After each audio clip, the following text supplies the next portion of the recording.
Welcome,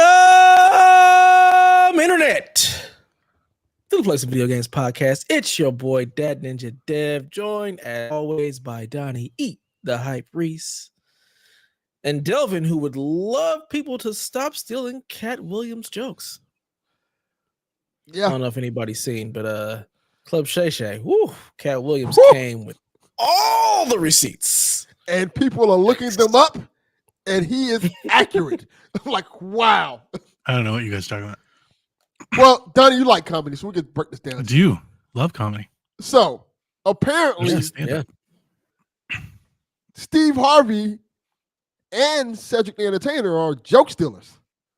And as you know, that's a big, bad taboo thing in comedy. Like, there's literally a whole It is joke. if you get caught blatantly stealing jokes. Oh, it's blatantly. It's So, like, blatantly. Carlos Mencia is probably the most known source of this. Like almost his entire career was almost ruined because of joke stealing. This is kind of blatant because specifically Cedric the Entertainer used a joke on the Kings of Comedy that Cat Williams always used, and there's video evidence of it. And Sounds they put like them so side by long side. ago. Yeah. Are we sure? Well, okay. So hang on. Is this just Twitter clips and stuff? Because like a lot of times somebody would say like, hey, you stole my joke because they like did like a similar joke. But like if it's low level enough that like it's probably a joke that everybody's doing or has done, like that's not really joke stealing. Oh, no. Or if it's specific to the person, like if you walk up there and you like, you might be a redneck if, right? Like that's blatantly, joke stealing, right? It's almost line for line identical. Right, but is it really generic and basic? Like your mom's Not at all. fat? Not at or all. Is it like an actual Cat Williams style joke? Cat Williams style joke that is it very stereotypical? You can say it's stereotypical. Is it like, hey, all black people like chicken? Is it like that? It's stereotypical, but it's then detailed. Like any comic could run that. No, it is. You have to see it. I will send you the okay, clip. send it to me. Is it popular stereotypical or is it like specific stereotype? It's a whole skit. Because I feel like if it's a skit and a story and everything, then that's the line that you can't cross. You can't do that. That's too much. Yeah. But like a lot of times, I think in my years of following stand up, I've heard a lot of people being accused of joke stealing, and a lot of times it usually deals with stereotypes. And a lot of times these stereotype jokes I would call like public domain. Like it's just kind of in the zeitgeist. It's not really like joke Steve. You're not really like Steamboat stealing somebody's joke if you're like, white people, they can't dance. Like that's not really someone's joke. That's just kind of it's just a stereotype, right? So a lot of times I'm real lenient on that. Like if you're just riffing off stereotypes and you're making fun of it, I don't consider that joke stealing. I think it's more of a bit that he stole. That's joke stealing. If you're lifting the entire bits and like it's the premise, the punchline, and the style, how it's being told, that is serious joke stealing. And it doesn't surprise me at all. That doesn't surprise me at all. I sent you first. Well, you gotta do this later. The big part of Cat Williams' interview where he's talking about it, and I'm gonna send you the actual because people found the joke and they clipped the two clips together. Okay, so you can kind of I'll watch make it. Your own. Bex is in the chat. I can't wait to see Bex. I haven't talked to Bex in weeks. Yeah. What's up, Bex? Outside of that crazy message we got on Christmas. Oh, that was wild. I didn't know how to respond to that. Leave that for another day. I know you did it. I legit thought she was hacked. I was like, wait a minute. I did too. I was like, oh boy. Because you remember we had that hack like a couple years ago where like if you replied to the DM, then they flooded the Discord with like @ messages and we had to like lock the Discord down and stuff. I was scared that like something like that might be happening. I was like, oh no. Yeah. Look at Yarden. Ain't no way in the hell I'm posting that shit in Discord. Are we surprised Cedric the Entertainer? Like he's not really. Oh, he's talking about that. I thought he was talking about Rebecca's joke. Like, no. Oh, then we're not posting that. Yeah, that's like we're not doing that. Y'all can share it with me though, because I have no idea. Yeah, we didn't want to share it with you either. That some things in the shack stay in the shack. Yeah, that was one that like stays in the shack. I might take that shit with me to the grave. Like no. But yeah, Cedric the Entertainer, he's no stand-up. Is this he's got to steal jokes? Is it what she just posted? Yeah. Oh, there it is. Yeah. It definitely is. Like Okay, I've seen that before, so that's not new. Doesn't it look like spam? Oh yeah, but I've seen it before, so yeah, it's just like a copy and paste thing. It's copy That was- pasta. She's been hacked. Like I didn't message her outside. It's like I think she's been hacked. like because she doesn't usually send that to us. The ninjas didn't got her. I mean, you know what? She's probably got that side. She just doesn't, Oh, I know it's she's not got for- that. No, I know. Yeah, I know. It's not a maybe. So- I've been trying to tell you guys this for years. Y'all don't know her. Trust me, I've already known. This is why, like, all the fear that Delvin has, I'm like, no, not at all. Well, that fear is real. Because let me tell you something. Y'all don't know her. Yeah. There's such a dark, evil side.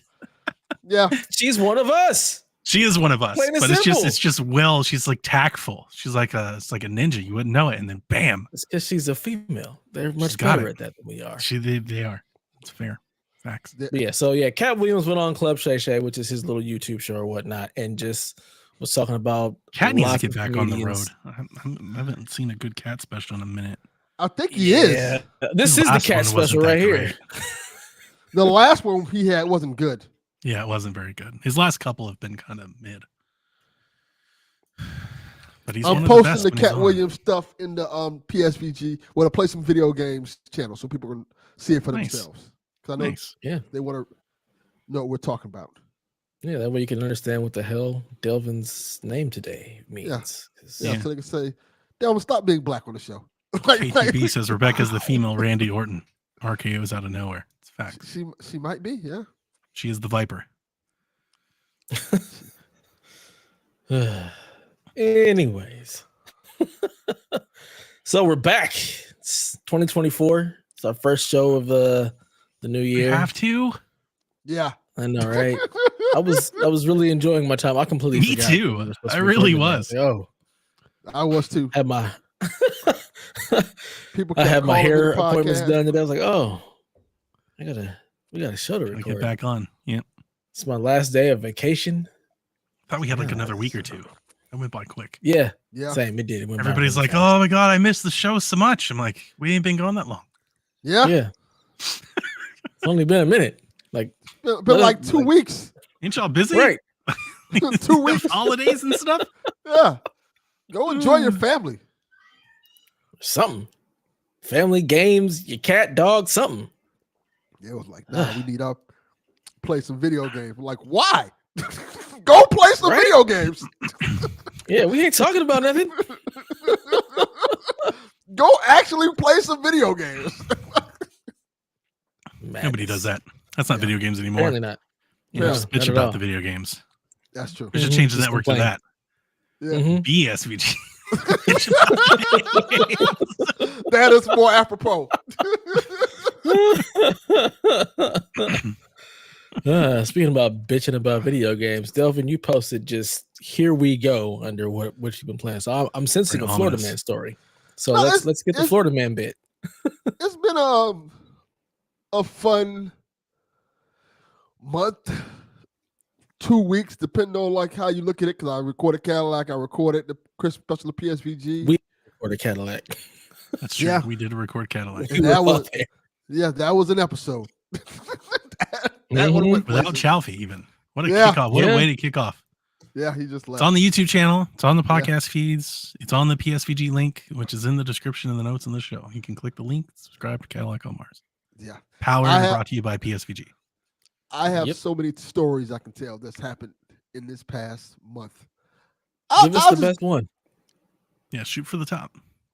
So I went to the Chappelle show. Yeah. That was I watched his special. That was pretty good. apparently his special is like completely different from what I saw.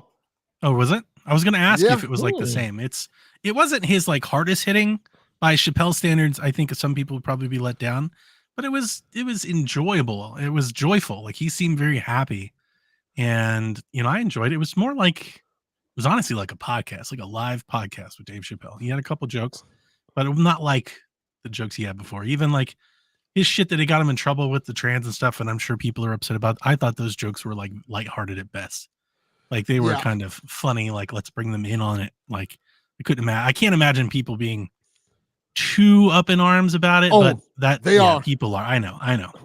It's not that bad. It really That's is. how. It's not. That's bad. how I found out it was different because I saw the clip all over Twitter or X, and I was like, that wasn't in my show, like at all. And like, oh, this must have been a completely different show they got. But it's almost like the way he tells those jokes, you can tell like he's just trying to own the bit.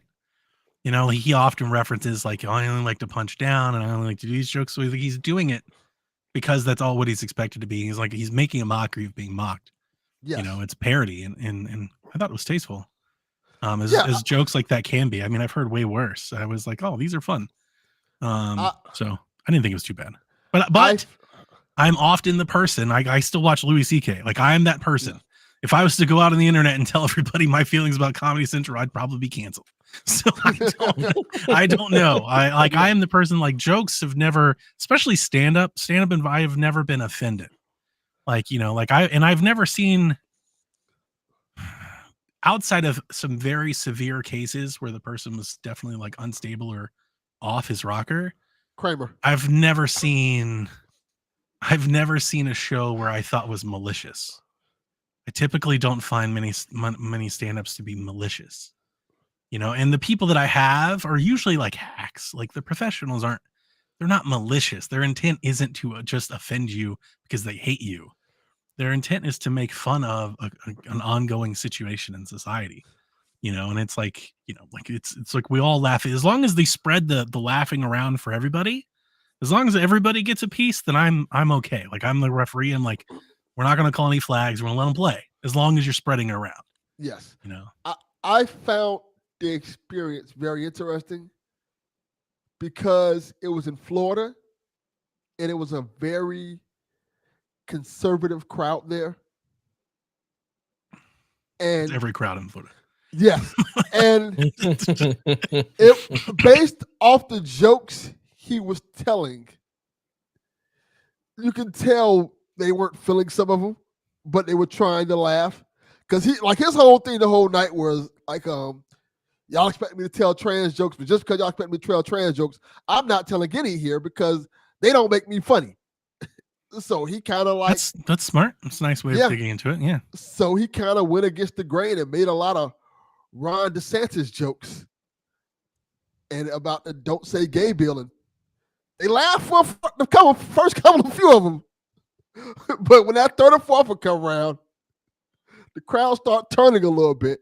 And like, oh, this is kind of interesting. It's hilarious because he also has like some of the most funniest pro-Trump jokes I've ever heard.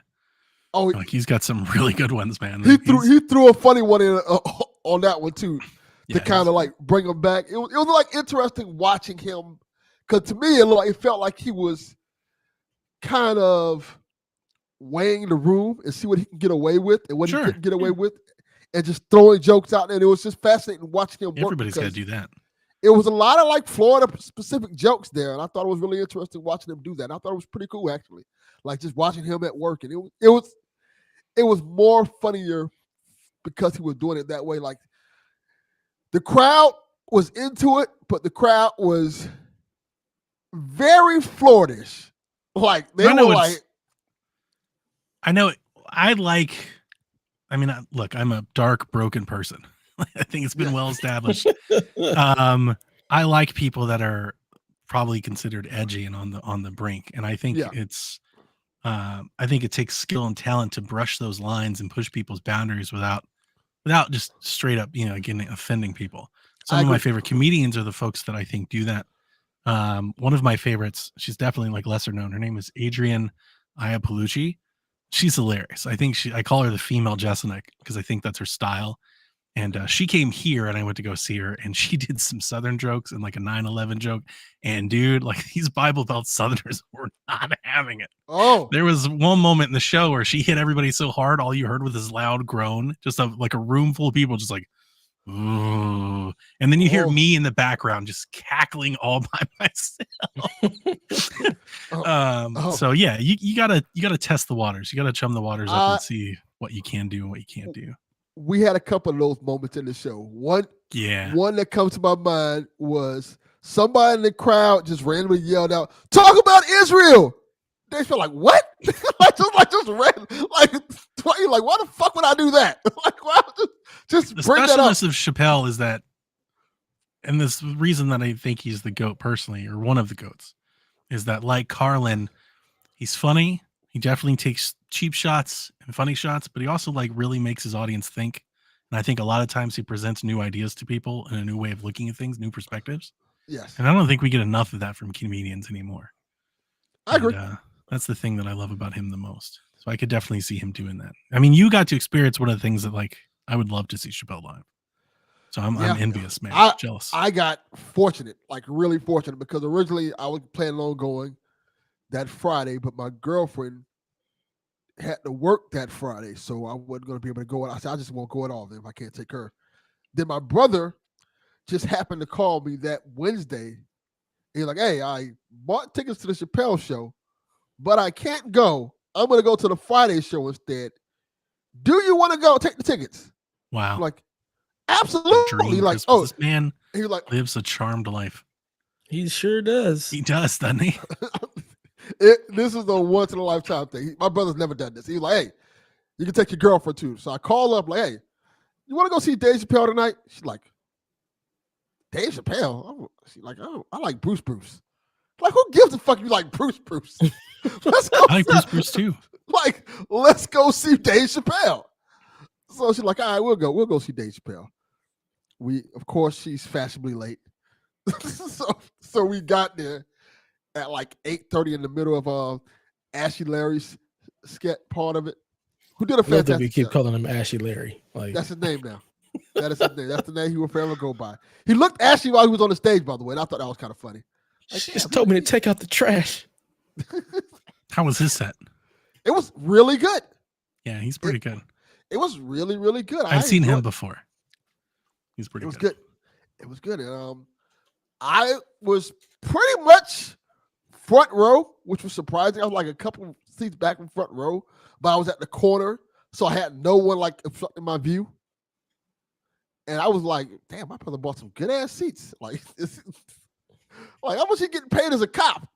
Maybe I need to maybe he embezzling money or something. You get him comped? He's a paid well. Did he get them comped? No, he paid for them, I think. Okay. And they were like $400 a piece. So I get comp tickets a lot. And he bought tickets for like that Wednesday and that Friday. Wow. Because he bought my Chappelle ticket. stuff in Atlanta will sell out like 18 months in advance. Oh yeah, it was like it's hot as like it's hard. It's hard to keep unless you're like really keeping up with all the dates and stuff. It's hard. It was full. It was a packed house when I was there. I'm sure. It was a great show. Let me ask you this, because you guys have been to plenty of shows and stuff like that. Did you know, or have y'all experienced it when you go to like a show or a game and they're like, we don't accept cash? Yeah, it's more common now than before, but yeah, it's a thing.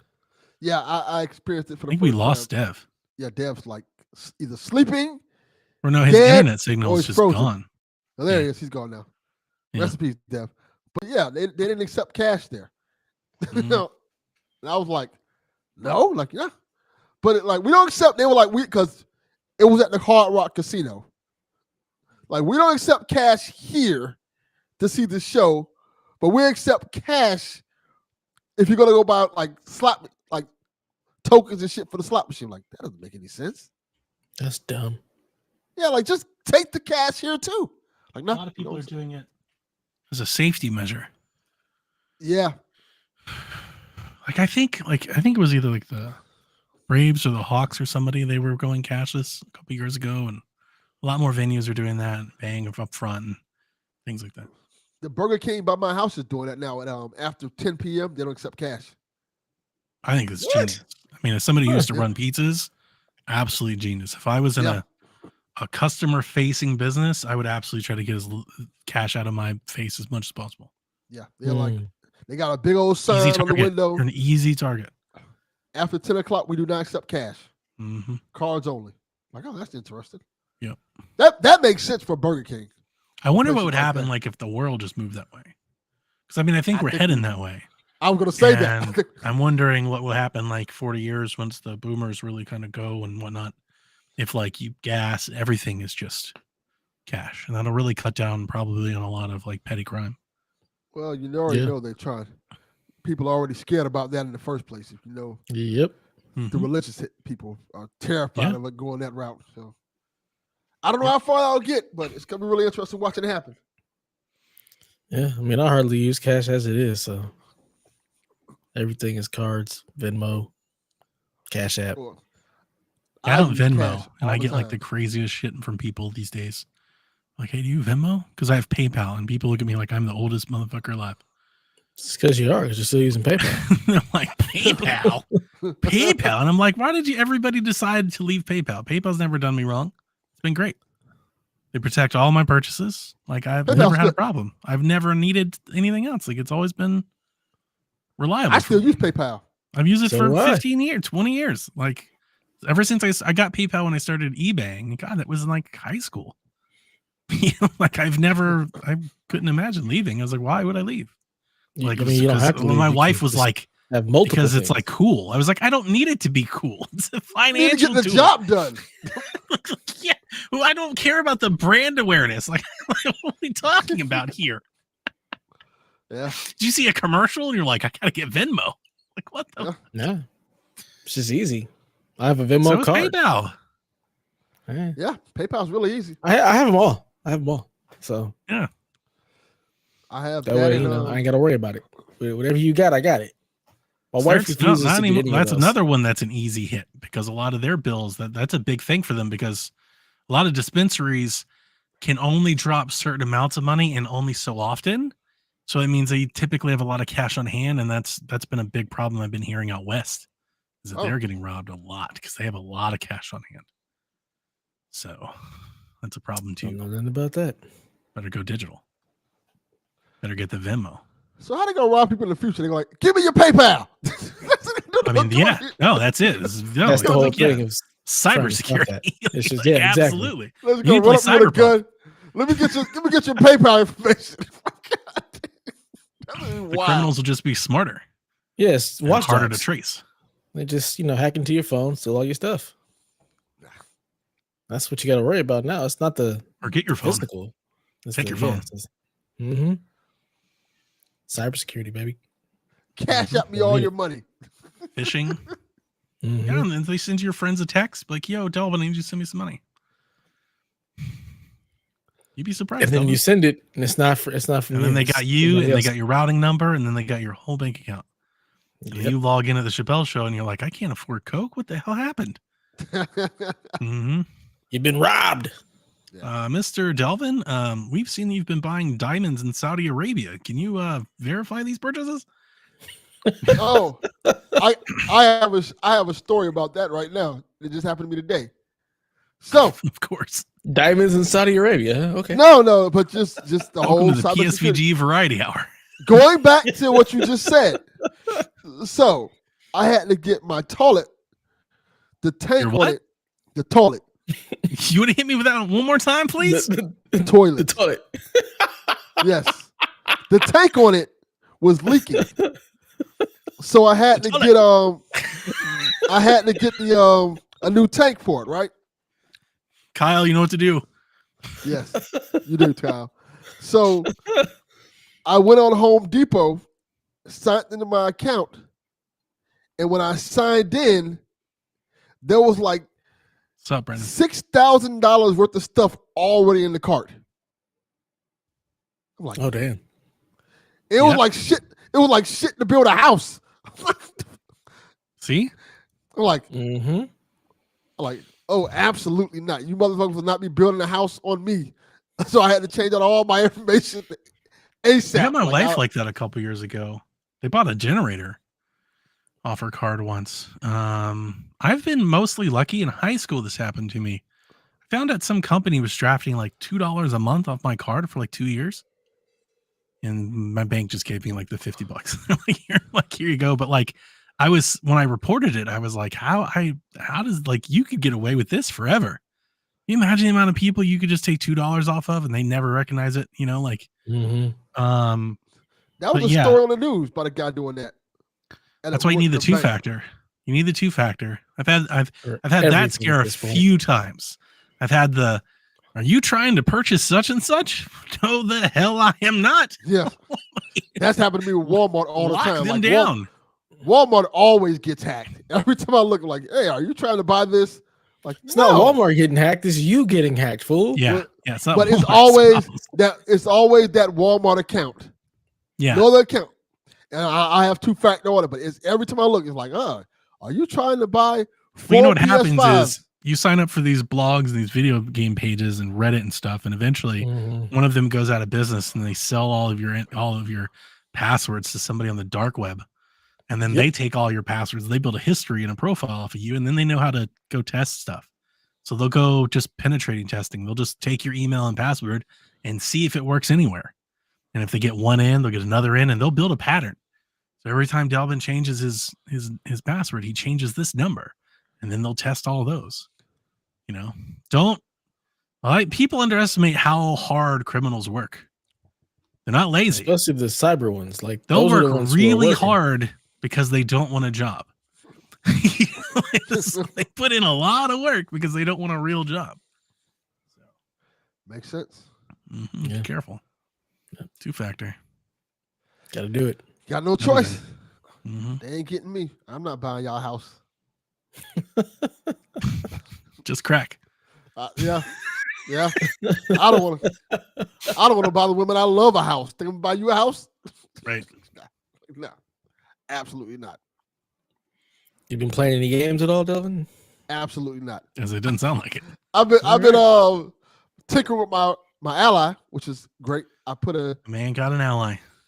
new solid state drive in it, which is cool. So Nice. Look at you. You have any questions on it? Anything I can address or anything? yes, you can. I do have a question.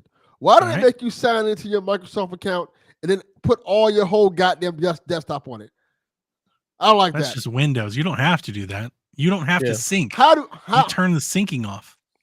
Because it was like you have to sign in. As soon as I signed in, it was like a whole bunch of Yeah, because desktop, it thinks it's doing you a favor. They're Yeah, like, we're going to it's synchronize all of your stuff. Trying You got to to turn sync all that your off. stuff. Yeah. It's so I turn anytime that you all log off. into I a turn all that computer, off.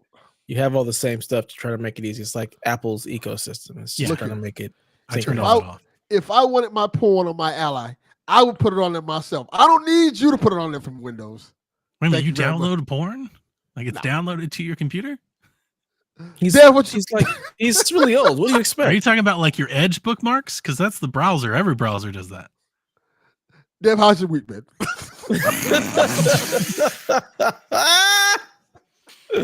But you're good on the ally? Do you know how Yeah, to update everything? Because that was a tricky part for me to realize when I got mine. So far it's good. I actually watched the 5-minute video they give you at the beginning. Yeah, that's new. That's all. They're like, hey, stupid, this is stronger than the Steam Deck. You should probably watch this. I'm like, all right, I guess you're talking to me. Do you know how to set up, Yes. you know how to change the resolution, the FPS limiter, and all that? Yes, I've Right, been so let- doing that, and they give you the little thing. I forgot what it's called, where you can upload the Steam and the Xbox and all that Yep. stuff on there, and just put it in one spot. That is Yep. cool as fuck. I like All right. that. So you can run Windows updates just like in Windows, like you do on your computer, right? You search update and you run Windows updates. That's not going to get you drivers though. You can Okay. run Armory Crate updates. So when you click the little Mhm. thing to see all of your Did that. games and everything, Armory Crate has updates. That's not going to set your drivers. That's just Armory Crate. That's just the software. Just run your driver updates for any USB-C updates or anything on the screen or anything like that. You got to run the My Aces program. Okay. If you haven't opened that up yet, you got to open up that register the product, and that's how you'll get your driver updates. And then every periodically, just run all three. Yep. You're not going to get driver updates a lot. Like I think we've gotten 2 since the damn thing's been out. So you don't have to think about it too hard. Just like every 3 months or so, check for updates. It's My Aces, should be on your taskbar. I will do that because I Click don't think that I've done and do that. that. yet. The other thing that I'll do, and I won't explain it to you now, is I can show you how to turn up the saturation on your screen to make the colors more vivid. It's buried in the fucking software. Like you got to really dive. It's not super hard, but like I had the thing for 2 months before I ever realized it. You're not going to come across it. I swear. So I'll send it to you, and it'll make the damn thing pop like an OLED. I mean, it's beautiful. Oh, that's perfect. So I'll send you. I'll figure out. I'll go look that up and send that to you. Well, I can tell this story one last thing because I think it's a tale of two cities. My man got women just buying him $700 handhelds for Christmas. Oh, yeah. Madness. I got my Whipped. son a Steam Deck for Christmas. You buy Yeah, Chaffees? This his old one. I should No, have. he got the Ally, and he was like, "Here, kid, get this No, trash." I still have my Steam Deck. Why? My kid Good question. is Yeah, doing why? things with this Steam Deck I've never knew he could do. This kid is like, he's like Hackers. little Garrett. Like he's like, hey, Yeah. I got all these PS3 games running on it now. Uh-huh. I'm about to have.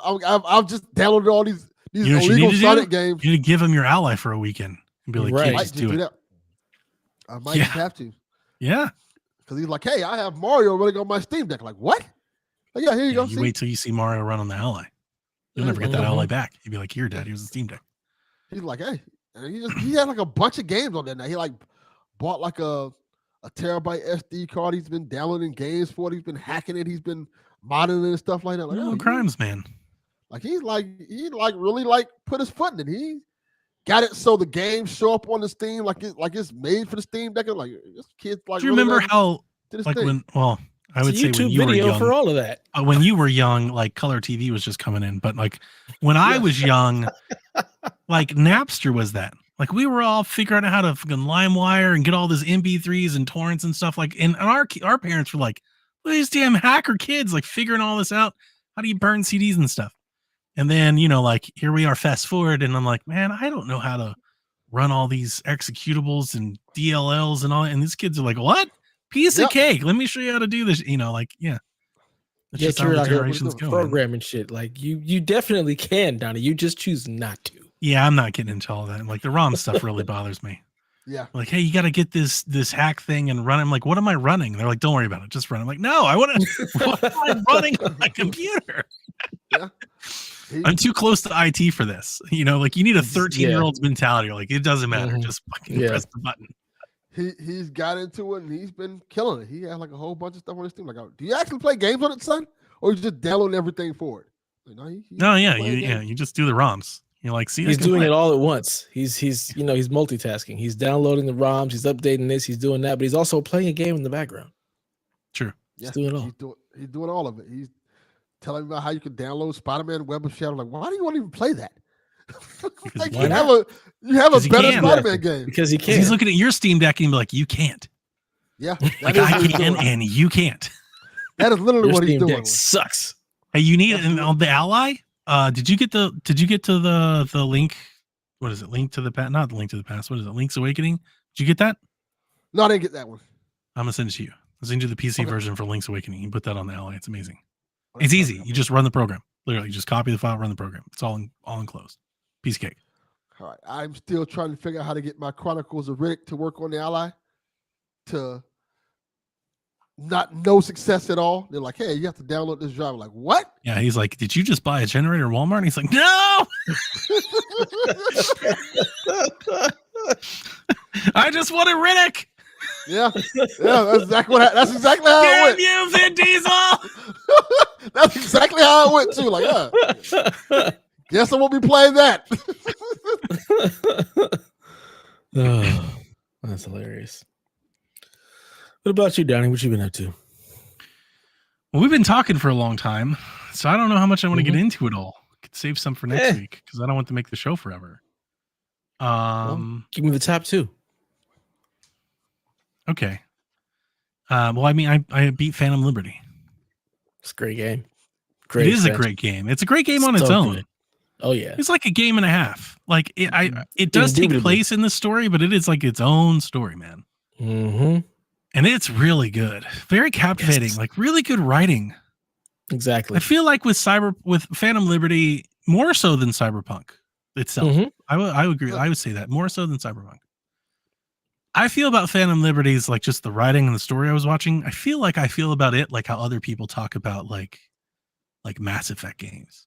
Like they're really into these cutscenes and these conversations, and they're like, I was on the edge of my seat. Like I had to hear and listen and talk to everybody. Yeah. 1000%. That's how I was, and that's why I've only been playing that game because it just drew me in like nothing else. Yeah, it's so damn good. The story had so many twists and turns. It was just such a great like James Bond espionage futuristic sci-fi thriller. Like if any of that sounds great, if you're into like Bourne and shit like that, Phantom Liberty is up your alley. It's so good. And like Westworld and all that jazz. Like it's all kind of, it's so, I mean, I said this when I played Cyberpunk, and playing Phantom Liberty makes me think no less. It's so Matrix. It's just, it's like somebody that grew up and loved the Matrix was like, I'm going to make a fucking video game that like pays homage to the Matrix.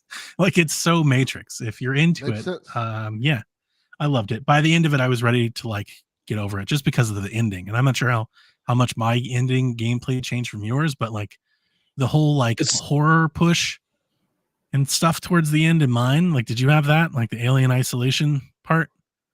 Mm-mm. No, Well, that doesn't ring a bell for you. There is part of it, but you have way more of it with the ending that you chose. The path you chose is completely, it's a completely different set piece, a completely different ending, completely different area that you go to. So like I was like, okay, guys, we get it. Like how many of these fucking terminals do I have to find when this fucking thing hunts me down? Like I don't care. So like there was a bit of I that. didn't fight that at all. And then that dude, oh god, did you I don't want to spoil it for people. Did you fight the city guy? No. Okay, I did. And that was another fight. I was like, dude, stop. Stop already. That was pretty tough. And they took all my guns. And I was pissed. I was like, I won. I earned that hammer. Like, give my hammer back. Did you not get them back? I started the mission, but I never got the call to go pick them up. And I started with the story and just beat it before I ever got like your stuff is ready. Oh, you're supposed to come across it as you're making your way out. There's a lot. My mission tab told me I'll let you know when it's ready to be picked up. I was waiting for the mission to activate. Oh, well, the way I went it, I just basically went back to the locker and grabbed my stuff. So I saw that after the fact. I had already progressed I had already gone too far. The door closed. So anyway, I don't want to get too big. I liked it. I liked it a lot. Yeah. If I was reevaluating my game of the year list, it's not Mario, and it's probably if I could redo our Christmas show, I would probably go like Mario, Resident Evil, Tears of the Kingdom, Phantom Liberty. Okay. Yeah, maybe Phantom Liberty over Tears of the Kingdom. Mario, Resident Evil, Phantom Liberty, Tears of the Kingdom. It's probably where I would end up. Planet of Lana. Yeah, it was excellent. I tried playing Metal Gear. Was having a ball playing Metal Gear. No, not again. But we just haven't podcasted. Play Metal Gear 2, having an absolute blast, like literally having a time. Got about almost to like Raiden section, and then a cutscene ended, and when the cutscene ended, the game crashed. The whole application, everything closed. And when I reopened it, I had no save file, nothing like I had ever opened the game ever before. And I was running a mod to do resized windows and something else, because you remember they didn't have the resized windows and all like the kind of the stuff we expect. I was running a mod that did that. I blame it. Maybe it was the mod, but of course, after I lost like 7 hours of progress, it wasn't 7 hours, like 5 hours, maybe. Not even, it's probably 4 hours. I was like, well, I'm not going to play that, because my biggest pet peeve in games, if I lose progress, this is why I don't like roguelikes. It's like my number one thing. If you were like, it just feels like you've just wiped out my time, and it pisses me off more than anything. And I was like, well, I'm not going to play this anytime soon. Like, I'm going to play it again, but like, I'm going to need a minute to like not remember everything I just did.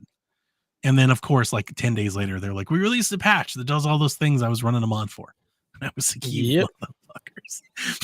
Like, I was so rad bastards. So yeah, I'll go back to it at some point, but I'm gonna give it a break. I played the Tekken demo, which is dope. You guys play that? I forgot that was even a thing. I did not play it. It's really good. It's a lot of fun. Now, I say that as, again, a person that's not that into fighting games. Dude, fighting games have gone so far from anything that I'm interested in. You know, they're like, and if you hold this button, it activates this mode. And if you hold this button, it activates this mode. And if you activate these both buttons, you can do this. And then sometimes you can grab people and sometimes you can't. But if it rains and you can do this upper, I was like, oh my God, where's the punch button? Like, why are we doing this? But I just smashed buttons and did awesome, cool things that looked awesome. And Tekken looks awesome. Like, it looked awesome. The shit I was doing, I don't know what I was doing or how I was doing it, but what I was doing looked incredible. I was like, man, this looks great. I'm just never going to be that day one buys a fighting game guy. It's just not my thing. And if it was going to be, it'd have to be Smash. Because Smash, I can just press the punch button. Like I need a punch button, a kick button, and a jump button. Like how they're just so. Like I also got Street Fighter 4 on Ally for like $3 during one of the sales, and I played it, and I'd report like the same thing. Like if you use this, use your Wolfgang fist mode. And I'm like, oh my god! Like I just can somebody teach me how to do the Chun-Li kick thing? Like I'm still stuck in 1995. I don't even want to know what the Wolfgang fist is. That's something I never want to see in my life. Sounds like something that might get synced over from your Windows account.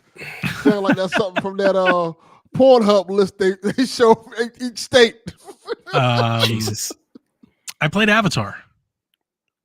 I played Avatar and Mirage, and if I can, I'd like to talk about both of them.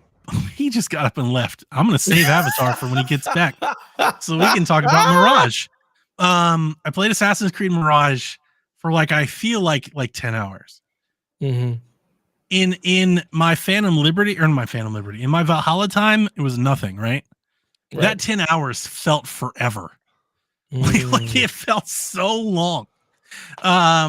I was really liking Assassin's Creed Mirage for the first 3 hours. Really, I was like, oh man, we're back to basics. I turned the blue light filter on. I was like, oh, this feels great. I'm assassinating fools. I'm learning how to master the arts of the assassin. It just does so much of the same thing for so long. For so long. And it's a big game. That's the thing. They're talking about it's Assassin's Creed, but we're going back. And of course, it's not as big as Valhalla, but it's a big world.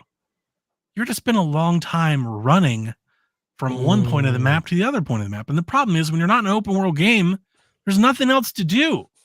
Right. You can find a chest. Eventually you get enough money where you don't care anymore. Right. That's the whole thing about open world is it gives you lots of different activities and different things to do. You can run in any direction and do them however you please. This game is we're going to give you the world as big as an open world, but you can only do the one thing, and you just go there and do it. And we'll give you 19 of them to do, but you're just going to keep assassinating people over and over again. Now, it's not to say all things bad. I was really digging it, and I love it's got the Valhalla fort things that you do, and it's dope. Go storm a prison or a castle. Yeah, this is great. Sneaking around, finding keys, opening doors and stuff like that's great. But eventually, I think it's twofold. One, I don't like Basim. I play Valhalla. I told you this when the game was announced. I was I don't like Basim. They don't do a lot to try and sell you on Basim being a better person. He's just Basim. And I was okay, so they're not making me like him. I think maybe they're trying to, but I don't think it was done very well. But then you just you assassinate this guy, to assassinate that guy, to assassinate that guy. And it's the story isn't really progressing. You're just assassinating the people in the order. And it's these people make bad dad bad. And we just need to kill them all. And I'm yeah, but a minute ago, we were Zeus and shit. I need some real stakes to want to do all that. It's just kind of boring. It just got kind of 10 hours in, 7 hours, 7, 8, and 9. I was I don't know how much more I can take of this. And eventually I just quit. So it was the original Assassin's Creed where you were just. But I never quit those. Fascinating fools.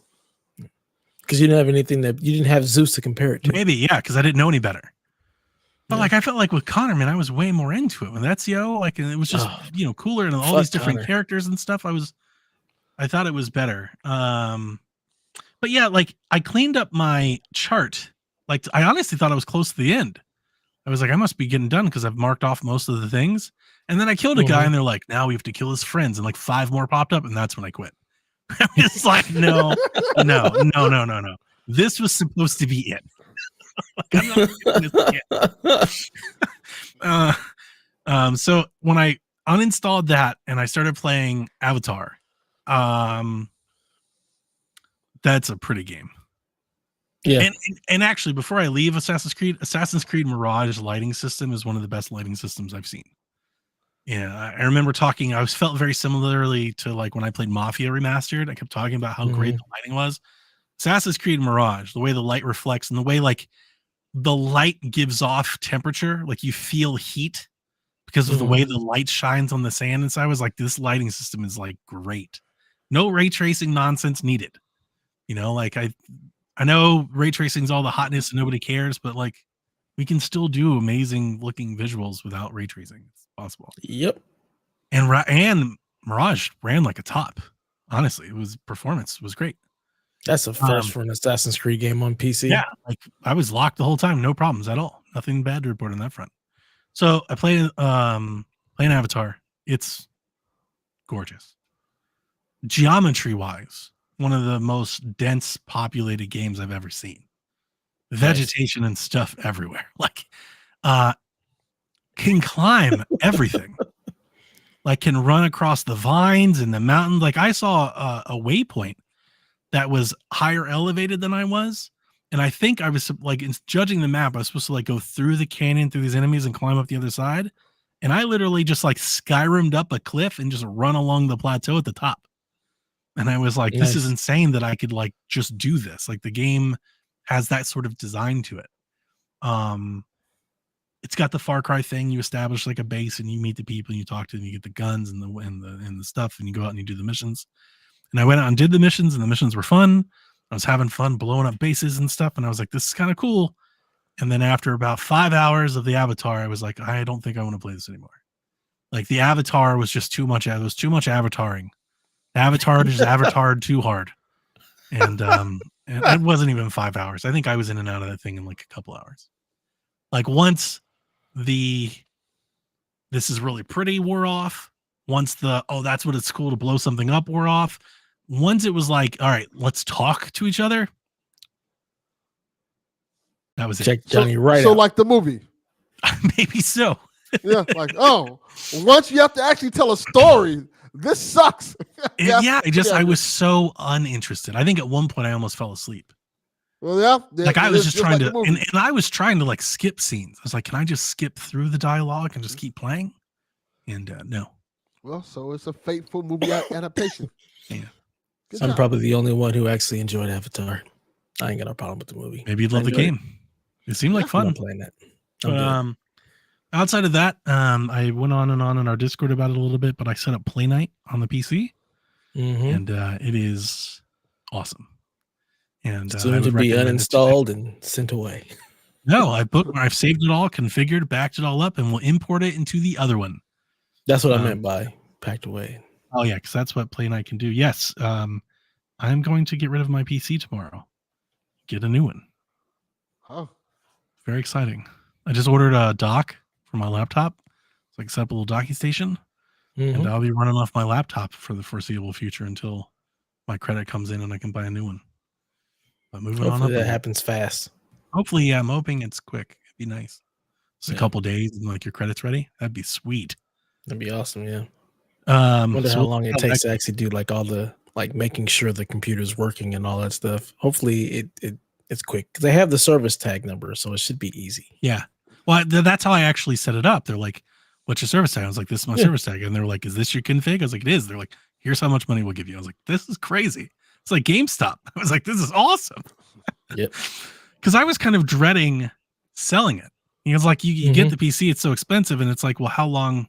Like eventually you got to sell it, you got to put it on Facebook or like ship it on eBay. And I would never sell something like this on eBay. I'd be afraid of somebody saying they didn't get it or break it or something, and then it's on me. Right. So like, I didn't want to deal with any of that. So the idea that I could, like, I would have sold it for less. Like the offer was so good. I was like, oh, that was honestly, I was like, I got to jump on this. This is a really good offer. Yeah. So the difference between a 4080 and 4090 is like $500, $600. So yeah, 4080. I would say, yeah, it's a significant leap from where I am, and from where I am is pretty sweet.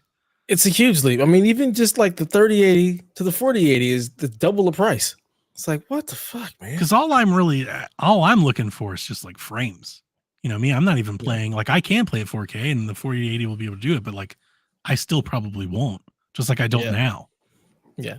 It'll be DLSS. What's the processor? Got real cozy to my 1600, 1800, like I call it mini 4K, like my mini 4K that's like it's most of my screen, but I got my little windows and stuff up on the side. Like I've gotten real used to like I've stopped like I don't stop playing console game. Like I play Tekken and stuff over there, But like, if it's not a console game, like it's not like a sports game or something, I'm just hanging around with. Like, if I'm playing a game that I want to get into, I want to play it here, and that even goes for the Ally. Like, I want to play it here. I've gotten really used to this setup. So, I'm sorry. What did you ask? Processor are you gonna get? CPU. It's well, I haven't decided yet. I was just looking. I was just browsing. But am I perusing the one that I was looking at? I think it's a 13th gen i9. Yeah. So I would honestly say don't get the i9. trade was like 600 out of pocket between the trade and everything to jump up to the new thing. If you can save money from the i9 to the i7, there is no discernible performance difference game wise from the i7 to the i9 at all. I'll look into that. It's almost exact. The performance between the i7 and the i9 and for gaming is almost identical. I'll look into that. But it's a better RAM. It's it's gonna be DDR5 faster. Yeah, it's DDR5 and it's more. Well, I think it's 32. It's the same. Yeah. But yeah, just the GPU, better case, new case. So we'll see. My one question I was going to ask you earlier in Discord, and I forgot. If my new case can hold a 4090, do you think that would have maybe a chance that going forward I might be able to swap that out with a new GPU into something else? Because 4090 is huge. No, it's not huge. That's the thing. None of these cards are big. It's the cooling that they put on them. So when you get the Dell version of it, a lot of times they don't do a huge blower. They don't do a huge encasement around it because the cards are small. Like, that's why I said if we were to water cool it, you're taking up like a quarter of the size of that case. Most of the card is actually way smaller. It's all of the cooling apparatus that they put around it based on NVIDIA specs. So I can't say because the 3080 that I got was like the 3080. I mean, I've seen it. Right. And all of that slots in there. All of that is cooling. It's not even the size of the card is. Well, that's what smaller. I meant. I meant like the casing and everything. That's what I mean. Like, I don't think how big the 4080 is compared to the 3080. I don't think I could get a 4080 in the one that I have. I don't think it would fit. Yeah, it's very possible. Right? If I get a new case that has a 4080 in it, the 4080 is pretty big. Like, how much bigger? What I'm asking you is how much bigger do you think GPUs are going to get? They're just going to keep getting. Eventually, they can't keep getting bigger. Like they can't just keep getting bigger. Eventually, we'll be slapping Series X's into PC. Like, what are we doing? I mean, that's huge. What we're already doing with the 4090 series. And again, it's just about it's like a Series S, man. It's massive. It's about keeping them cool. That's the problem. It's really about NVIDIA's spec on them keeping them cool. But the cars themselves are small. So I have no idea. It depends on how Dell decides to manufacture the card. Well, we'll look at it. We'll look at it before I buy. Where they make it small and make it fit. I'm thinking a 4080 would be good for several years. Yeah, they're talking about next gen refreshes, and we'll get into it here. But they're talking about next gen refreshes and new consoles and stuff. And like, I have very little interest in that. I'd much rather just get a new PC. Yeah. So how long do you think it'll be until consoles catch up to 4080s? They won't. Like, it'll be a while on it. Yeah, that's what I'm thinking. It'll be like a long time. Yeah, it's not gonna happen. So yeah, that's it. Yeah. Doing a bunch of stuff. One of the thing I would say is I played a lot on my Backbone this break, like a shit ton, way more than I ever thought. I played so much of that damn retro college football game. I probably clocked like 30 hours of the damn game. I played like 11 seasons of retro college football. That is the best. That whole damn controller is worth it for that one game.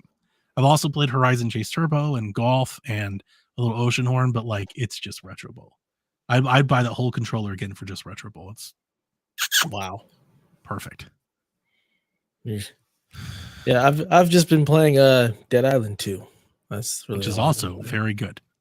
Yeah, I was shocked at how well it actually runs. I didn't have to change anything. It just came out the gate running great. I'm like, all right, beautiful. I need to change. Why can't every game be like this? No stutter, no massive. I don't I'm like, it would drop here and there, but even the drops were minor.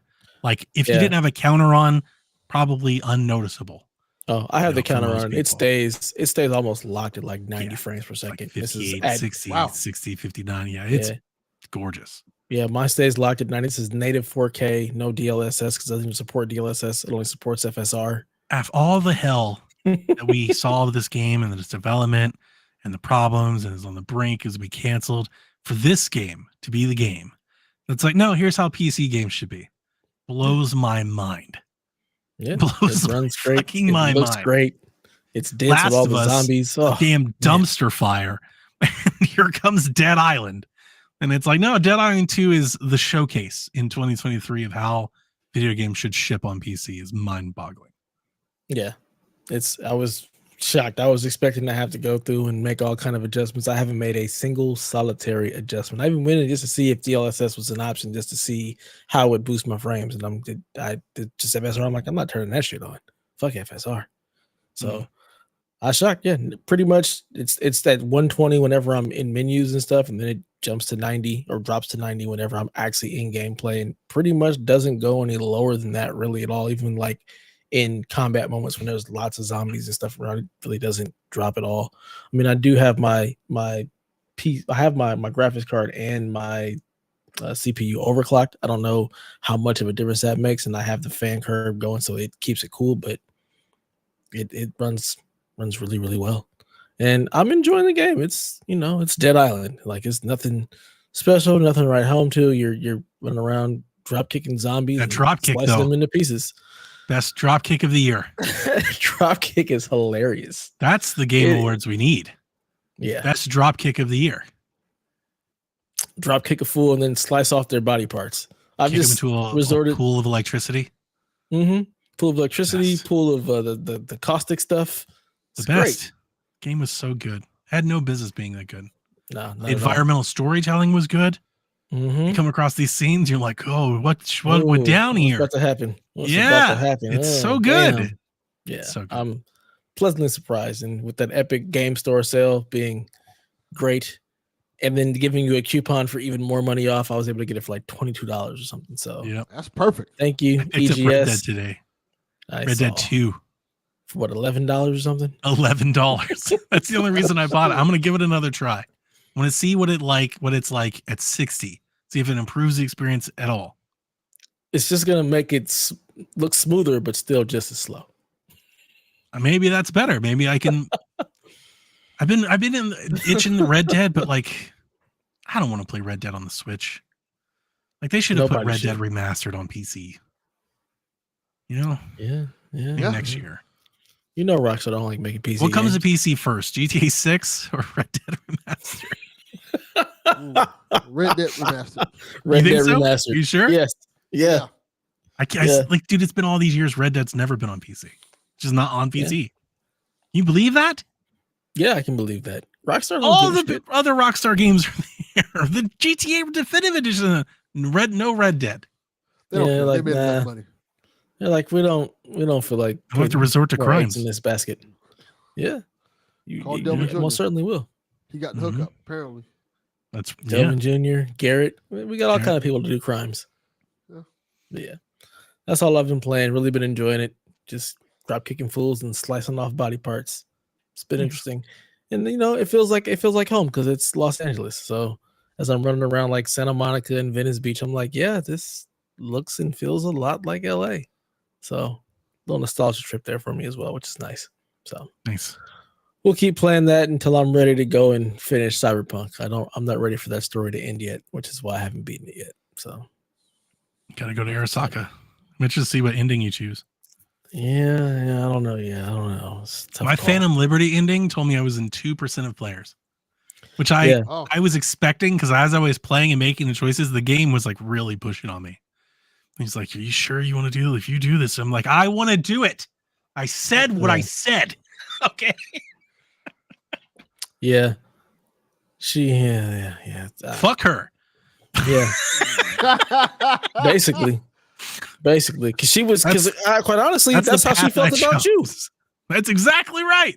I That's pegged that that's how she early. I felt was like, about you. no, Yeah. no, I'm not having this. Yeah. This is No all. thanks. Songbird. Yeah. So that's why I said Songbird can't fix shit. Songbird is a piece of shit. She is trash. Absolute trash. But I was really happy with my ending. Yeah. But you know what? Again, I don't. You know what? Fuck it. We'll do what we want to do. Yeah. Dude. So Reed did not like Reed by the end. No, not at all. On my ending, Not I was even a like, little dude, come on. Like, it's so. He's like, oh, we got to do this thing we got to do, but I'm gonna whine about doing it the whole way. It's like, dude, shut up. Yeah. Like, you're a double agent. Like, this is what you do. This is your whole life. Quit bitching. He Quit is just whining. a company man. He is just a company man and is so mad. Ugh. Yeah. He's just I was like, so emo. yeah, So 1000%. emo. I was more like, what's the chick's name? Was it Max? Is that her name? The chick who you're also working with, Reed's other counterpart who owns the bar. I was going to say, I don't know. I can't remember her name, but I liked her I was going to character. say Amy or Amelin or something like that. I don't know. I can't remember her name, but I was like, I want to work more with her because like she seems she's about cool. that life. Myers is the president. Myers is the president. She's also a piece of shit. Well, we knew that. This is a politician. We knew that was going to happen. But yeah, I was like, Red having a good politician, unheard of, impossible. No, not even. Did you win Did you win the poker game? Poker game? Did I play a poker game? The casino. Did you win the roulette game? Oh no, I didn't. See, I won it, and then I saw tons of people. And I'm like, "How do you win?" Yeah, there's a way to win. I just didn't win. I just did. It must have been by chance. I had a Reddit post because I really liked the twins. I was like, "This is dope." Yeah, they're dope. And then I was looking on Reddit, and they were like, it was like a long thread. It was like 100 people. They're like, "How do you win? What did you do?" And I was like, "Oh, I thought we all won." And I was going to ask you. I was like, no. Did you win? Nope, I lost. I cashed out like 800 eddies, man, like 800,000. Yeah. Like, yo. I have no use for money in that game at all. Well, yeah, of course. Yeah. I like their car too. Yeah, the car was dope. Yeah. It was really nice. Yeah. But yeah, I wanted the ending that I got, I ended up saving. Everybody lived. So nice. Idris lived, or whatever his name is, he lived. The Max or whatever her name is, she lived, and then so did Songbird. So everybody lived. Was definitely not that way. Yeah, your ending. What's her face dies. The chick, she gets shot up top. That's why I didn't have to fight. That's why I didn't have to fight old boy, because she kills him. Dude, it wasn't fun. He killed me many times. He's a fucking bullet sponge. I kind of had to cheese it a little. The fights that I saw, I was like, oh, he'd be easy. Oh, really? Because as a net runner, like all the net running stuff that I would have done, it would have been easy. He wouldn't have been able to do anything. I just crippled him. So a lot of what I do with the bosses is like, you're not gonna be able to move. Like you're just stuck. You're stun locked, and I'm just dumping bullets. That robot, you don't have a choice. It's like a stealth game. You got to run from that one. Yeah, I hated that. I didn't hate it at first. I liked it, but then it goes on. You know, and it's just like, okay, CD Projekt, we get it. So the other ending, you end up at the airport. It's like a horde boat. So you're just fucking fighting waves and waves and waves of enemies. Yeah. So you end up going to not the airport. It's actually the spaceport, because you're sending her to the moon. Yeah. So you're going there and you fight. You get to one point, it's one terminal where you're fighting off waves and waves and waves of enemies. And at one point you get the power to use it's not the black ice. You get to use whatever the black wall is, and you're just raining down terror. You're doing the Songbird shit. That's dope. Yeah. So that's cool. I wish I would have done that one. I would have been happier with that one. Yeah. So that was a lot of fun. I wasn't unhappy with mine. Mine felt true to me and like how I was feeling. It's how it should have been. It's like that's the true ending. That is what should have happened, because her life you should have ended it. Yeah, I was taking names. I was like, no, I'm here for me. Okay, Reed, like we're not pals. Songbird, we're not friends. I'm here for me. I'm here to get me and mine. Thank you very much. Get the hell out of Dogtown. Yeah, absolutely. So it was awesome. It was a great expansion. Fucking great. I mean, I was, like you said, on the edge of my seat, just like, wait, like, what is going on? What's going to happen? Where is this going? It was just so damn good. So it was like a GoldenEye movie. It's like a cyberpunk GoldenEye movie. If you haven't played it, man, just please go play Phantom Liberty. Even if you haven't played all of Cyberpunk, just get to the point where you can play Phantom Liberty and play that. It's fucking great. Fantastic story. That could have been a spinoff. If it wasn't V, it could have been a spinoff. That could have been like a spinoff, like Phantom Liberty, a cyberpunk story, and like a different character, but the same thing. Could have been a whole separate game. I could have called it like a sequel. Could have sold it for $70. I was in like, I think 33 hours. Yeah, it's pretty long. And I was on I'm probably on the shorter end because I wasn't doing all of the side stuff that you kept saying you were. I did all the side stuff, golden path that thing for a minute. Yeah, I did all the stuff with Mr. Hands, all the little side missions that were popping up. A lot of all that stuff. So I mean, it's some of that stuff is really good expansion. Too. Yeah, it's good. It's good stuff. It's worth its weight in gold. It's fucking great. All right. Enough about whatever the hell we've been talking about, Donnie. Let's get into some of this news. All right. So I wrote down a few of the things that happened while we were gone. You can talk about them as much or as little as you want to, but I'll just read them. So I wrote these like during the break, so I don't remember all of these. Yeah. But I wrote hacks and leaks plague the news at Insomniac, Rocksteady, and Rockstar. The VGAs happened. We got Monster Hunter game. There was Blade was announced. The God of War DLC. Sega had a big announcement with a bunch of games that they're bringing back. Kojima was there with his game that he's bringing to Xbox, right? Mm-hmm. China crackdown on gaming. Tencent and NetEase took a massive hit to their portfolios and their valuations. You guys see that? I didn't see that. I saw it. I didn't read into it. So they put in a ton of regulations on microtransactions and hours played. So in China, they're capping, 18, right?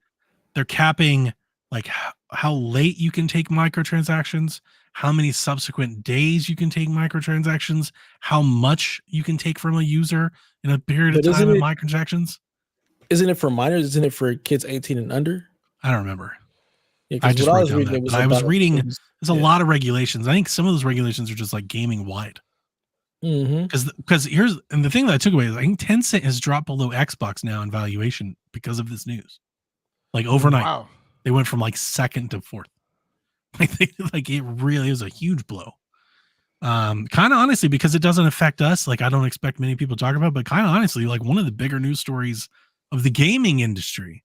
Tencent has 10% of everything. That's why I make fun of Tencent. They have 10% of everything, and they spread a lot of money around, and they fund a lot of startups and a lot of things. Like that's a big deal. It's a big deal. As Delvin walks away, Bloober Team is working on Skybound with a licensed game, which the internet just thinks is The Walking Dead. Like I think we think it's The Walking Dead. Like Walking Dead. Like what else would it be? I don't anything. Please, God, I feel like we've The Expanse. There was a final season of The Walking Dead. Let's just be done with it. Be a new Walking Dead game. No, by Bloober Team. No, sounds good.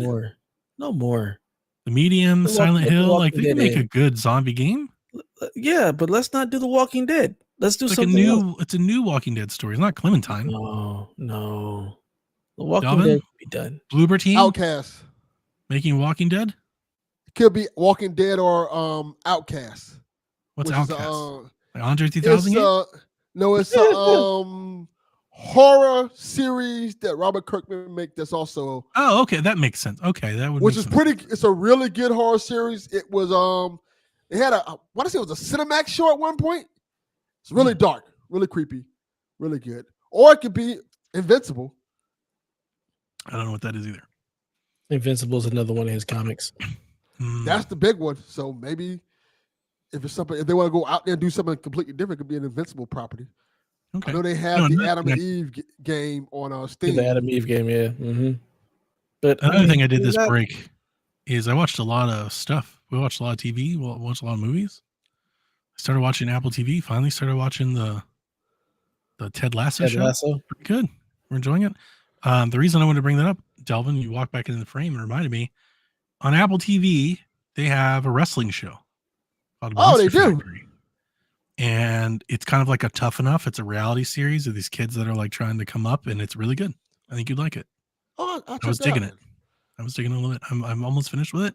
It's like The Wrestler on Netflix. It's like the same thing, but a different company. But the lab, I did not know that it's in Philadelphia, I think, or New Jersey or somewhere. The Monster Factory has a legacy that I wasn't aware of. They have a lot of wrestlers. Like, who's the guy in AEW that was like friends with CM Punk or not friends? Colt Cabana. Like he's from there. And so is I'm sorry, I got that wrong. Not Colt Cabana, but the other guy. Who's the guy that always argued with CM Punk, but is like Colt Cabana, who's not Colt. Yeah, like the TV show or the QT Marshall. Yeah. He's from there. They have a bunch of people that are from there. Like Bam Bam Bigelow came out of the school and stuff. So there's like a legacy here too that I think you'd enjoy. It's not like a bunch of nobodies. It's you'll know people. And then the last thing I had on the thing that happened is that Naughty Dog canceled Factions. So So all of that happened since the last time we recorded. Anybody got any thoughts on any of this? You want to talk about any of it?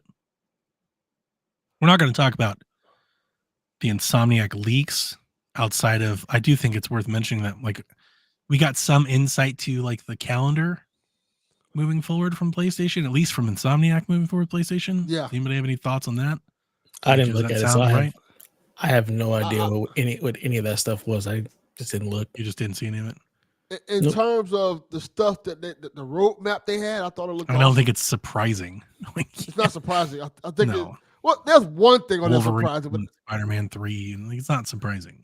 I think the last thing on there is surprising. But I don't think they thought it would get there, but that's pretty cool. But Yeah, and the thing that I would say is they had dates and stuff, but again, just like I said when the Xbox leaks happened, these are all time and place.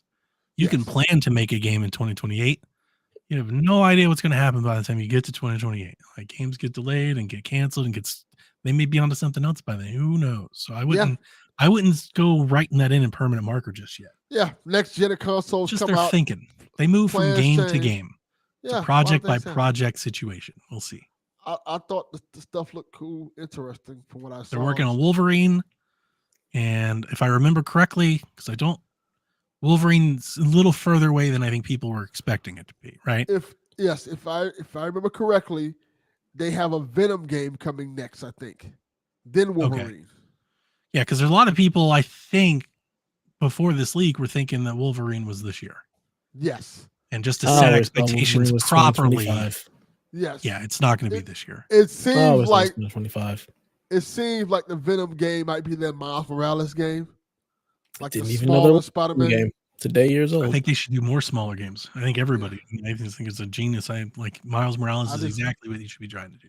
Yeah. More of them, more often. But like I said, we don't know if this is happening. This is just stuff that they had in the blueprint that people hacked, and we don't know if plans have changed, anything like that. It's unfortunate. It's sad that it happened, but it's just I guess Yeah. unfortunately when we're dealing with this type of Ransomware is money, a bitch. yeah. We live in the digital age. I wanted to ask. Well, I Cybersecurity is a wanted to problem. ask, but like you didn't get into it, so I don't even know if you could answer me.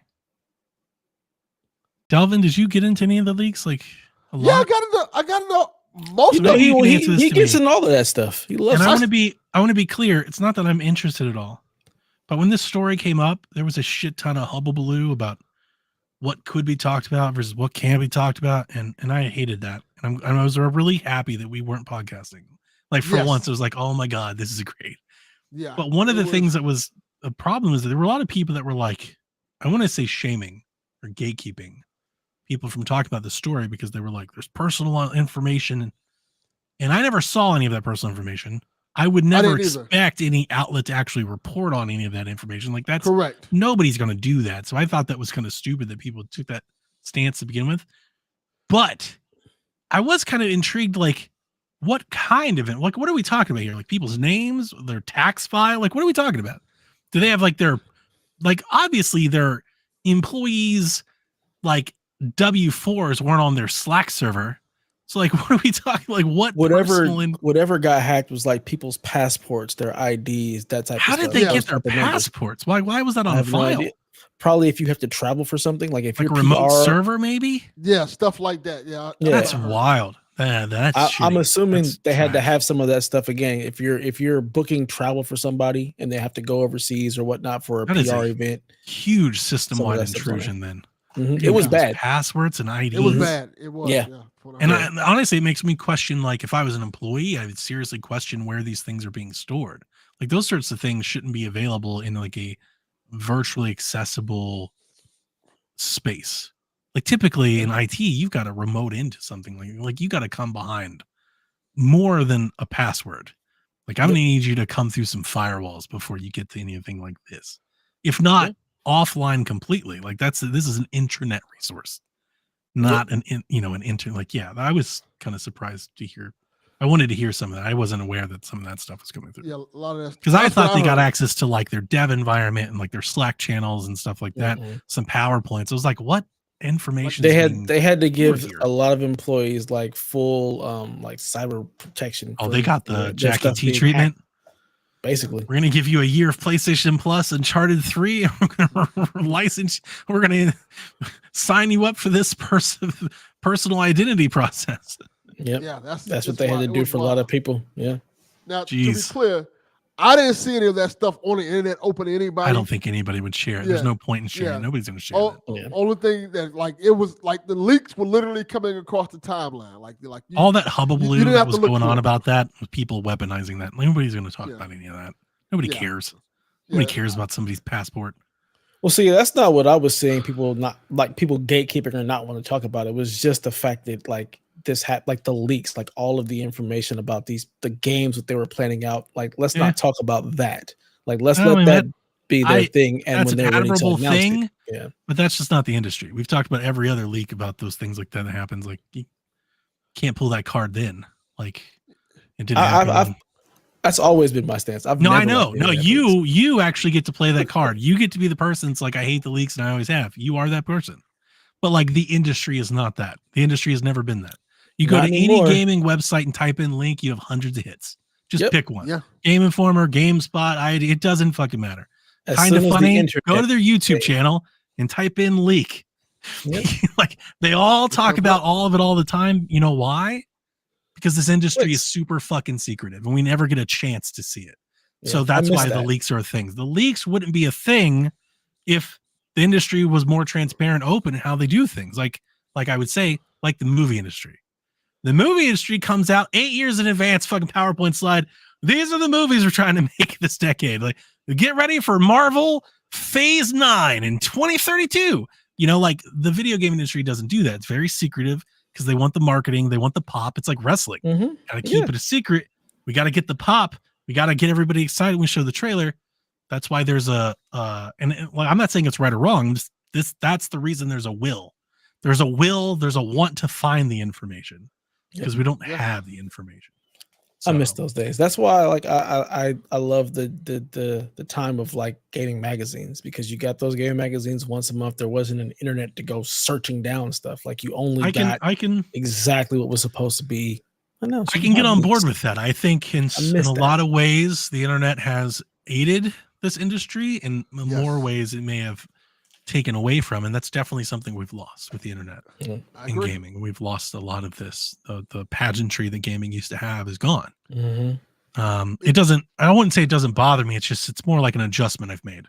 I've more or less just come to the conclusion that I'm not going to keep complaining about it. I think we were doing that in 2016, and it's 2024. We've done it enough. I'm not just going to keep doing it. It's okay, this is a part of gaming now. So this is just it. This is how it's going to be. I agree. It was something special about getting a Game Informer or a Game Pro in the mail. 100%. And then seeing this brand new game. I'm talking before then. Yeah. Back in the 90s, we're talking about we were getting leaks. Or not leaks. We were getting magazines playing games in Japan we didn't even have yet. Yeah. Mm-hmm. Look at this fucking Zelda game. When do we get the Zelda game? Yeah, I don't know. It's definitely it heightened it. It just made it feel more underground. Something magic about it. Yeah. Yeah. Yeah. It was really definitely cool. Had a lot of magic for sure. Yeah. And I do think a lot of that's gone. Lost. It's gone. But, we were talking about Rockstar. What did they say? They came out and they're like, we're going to have a trailer for you guys in 3 weeks. What was the first thing I said in this podcast? I was it's going to leak. I don't know what's going to be, but I guarantee you I know one thing is going to leak ahead of time. Sure as hell of it. Yeah, it will. Yeah. And so will the next one. This won't be the last. So shit sucks. Anything else? I'm excited for those Sega games. That would be my main takeaway from the Game Awards. Yeah, I'm excited for. I thought the Shinobi looked great. Streets of Rage, Streets of Rage, Shinobi, and Golden Axe. So the clip of the Streets of Rage, I gotta say, I was like, maybe. I mean, I'm always here for Streets of Rage, but something about that snippet they showed, I was like, it looks like the original game. It looks like the first Streets of Rage, and then like a remake or some way, shape, or form. But I think they had their an investor day or something where they actually talked more about it, and I forgot what the hell it is. I'm sure they won't screw it up. Streets of Rage is awesome. Yeah. I never played Golden Axe. Oh, I played. I like Golden Axe. I love Golden Axe when I was a kid. Yeah, me too. Yeah. Yeah, it was more of an arcade game. It eventually came to Genesis, but that was it. But Golden Axe 2, yeah, Those were like nostalgia games for me, Yeah. for sure. Can Crazy Taxi work again? Yes. I Definitely. I'm have excited no for it. idea. I'd never played Crazy Really? Taxi. I want to believe you, Delvin, but I'm wondering if that's just like because I've gone back to play Crazy Taxi. I've played like that Crazy Taxi clone that came out like last year, and I'm starting to wonder if like that was just like a place and time thing. I think if it's done as a budget title, it can work.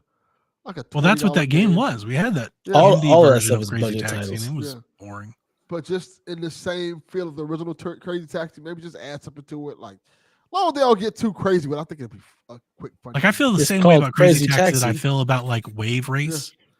Like a lot of people have clamor for Wave Race to come out. I don't think Wave Race can. I don't think you can still do Wave Race. No, I don't think that would work. Yeah. Oh, Jet Set though looked dope. That was. I thought maybe. I think Shinobi looks. I don't know how much of that Shinobi game is like done, but like what they showed looked like real. Like I was like, that might be soon. That looked like a really well developed video game, but the Jet Set looked pretty good too. All right. I'll highlight some January games. We have Top Racer Collection coming out on the 11th. That is the former series formerly known as Top Gear. Remember the arcade racing game Top Gear in the 90s? No. Rebecca and I are both big fans. That's why I put it on here. Bulletstorm comes to VR on the 18th. You gonna get that, Delvin? no. Really? Yawn. Is that just me? I think Bulletstorm in VR sounds amazing. I was like, that sounds It awesome. It does. But I'm not playing my VR anymore. I thought about getting VR. No. And this is a big part of the PC thing. Over the break, I've done really good with my money and just like paying down some of my credit cards and stuff. Over the break, I was like, I could get a PS5 soon, or maybe a Quest. I was like looking at Quest 3 and some games and stuff. It's like I could get something like soon. Like I've already set aside the money for the Switch, so I'm like, I'm good there. And until the PC thing came up, and I was like, oh no, fuck that. I'm just get this. That is the like all of it went out the window when I was like realizing it. It's like, never mind. That is the answer. That is the correct answer.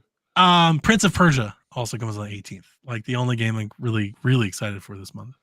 That's gonna be awesome. I'm excited for Yeah, that. I'm day one of Prince of Persia via Ubisoft Plus. Mm-hmm. I'll download Ubisoft Plus for that. Yeah. Last of Us 2 Remastered comes out on the 19th. I'm excited. I'll be dropping my $10 for that one for sure. Are you guys? You gonna play it again? Yeah. Yeah. I'm gonna play it again. Like on the 19th? Like your day one of jumping back in? I Depends on if I'm done with Dead Island or Cyberpunk, but I don't need to play that one day one. I could care less about playing. No, I know. That's why I'm asking. But I'm trying to gauge if I'm so excited day one I'm playing that game, or it's $10 I'm gonna get it just to have it. That's what I was trying to gauge. For me, it's $10. I'm gonna get it to have it, but I'll play it probably sooner than later because I don't have a whole lot of games next year that I'm even looking forward to yet. Ooh, I'm super interested in the extra content that they added to the game. that rogue mode. What is it for? Yeah, fuck that rogue mode. Then they add like extra story details. Like No, sir. There's like a couple cutscenes that were left out. Not cutscenes. Yeah. There's a couple snippets that were left out of the game that you can play. Yeah. In the reporting though, I heard that they're kind of raw, like they're a little unfinished. Like I wouldn't go in and I think it's separate from the campaign, right? It's like director's cut when you play like a bonus scene an or extra something or scene. cut Yeah, scenes. it's not like you're not going to play the game again to be different. Yeah, no. Oh, I like the extra director's cut. Okay. Cut scenes. Okay. Like that's my thing. That's what I like. I got you. In movies. You could So, you could probably find that on the internet the day after, so I don't think you need to buy the game for that. Just I'm gonna buy it anyway. Let the man have his. Oh, I know he's gonna buy it. He's probably gonna end up instead of paying $10, he's gonna pay 70 for it, knowing him. Nah, it's not even 70. It's $50. He's got that then $100 edition with the comics. Yeah, and stuff. exactly. Little I almost pins. got that just to have it with the other one. I get you. Just have the symmetry to have both. Yeah, I was like, I'm not doing that shit. When it comes to PC, I'll probably get that edition. Well, yeah, it won't work, but I'll probably wait for that edition to go on sale, like I did with the last one, and I'll get that edition. I'm shocked. There will be a day. There'll be a day in the future where I try it again.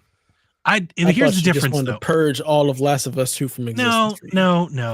It's different. Red Dead, I'm interested in revisiting because I'm wondering, like, better performance, new stuff. Like, is the experience different? I have no interest in that, like with regards to Last of Us 2. I don't think that, because the experience, because Last of Us 2 ran perfectly. It was great. Mhm. Like the performance, the playing part of it was great. When the day comes that I replay Last of Us 2, it'll be on PC. If it never comes to PC, I'm not doing it again. But on PC, when the day comes I play Last of Us Part 2, I will probably play up until the moment where Ellie and Abby have their fight and then call it quits. Which is, to be honest with you, what I wanted to do the first time I played it. Like there was a strong urge for me to put the controller down and nix it. And I kept playing because I felt like beholden to the story. And it was from that point forward, which we've talked about in this. We don't have to regurgitate. I'm not going to get into this again. But we've talked about from that point forward, the rest of the game, I really don't like it. From that point before, I loved that game. Like the Jackson and the Seattle, like getting there and exploring, like I was all in. Thought it was, I'll never forget, like walking down the bridge and stuff. Thought it was, I was having a blast up until that point. And that's the point. Even with Abby, even the Abby stuff, up until that point, I was on board. From that point forward is where the game really falls off a cliff for me, which we've talked about the third act and everything. So, and then you act like the credits rolled. Yeah, no, I seriously, you think it's hilarious. I'm thinking, I'm honestly, you're dead right. Like I'm dead serious. There's 15 hours a game there. Yeah, I can just go back and replay and like finish Joel and Ellie's story, and call it a day. Yeah, you gotta, sometimes you gotta know when to. It's a lot of fun to play. I've said a lot of things about it. I don't think they're wrong. I want to stand by. I'm not backpedaling. I don't like the last third of that game. I've said it and I'll defend it. I don't think I have to anymore. But I've never, ever said that the game was like fundamentally, I think it's one of the best stealth action games I've ever played. Playing the game is super fun. If I could play the game without the story, I would. Like it's the set pieces, like the environments you get set in to like take out the enemies and stuff are a blast. It's pretty cool. Yeah. I think, it's really fun to play to me. That little section where you get like in the town with like the deli and you're in Abby and you've got like the little houses and the street and stuff. That is one of my favorite little stealth action levels, if you call it that, I think ever. I could play that on loop. I could just play that over and over again and have a ball. Just figure out different ways to do it. Because you can stealth it, you can run and gun it, you can, like all the stuff that's hidden and like the garage that's behind it. It's a lot of fun.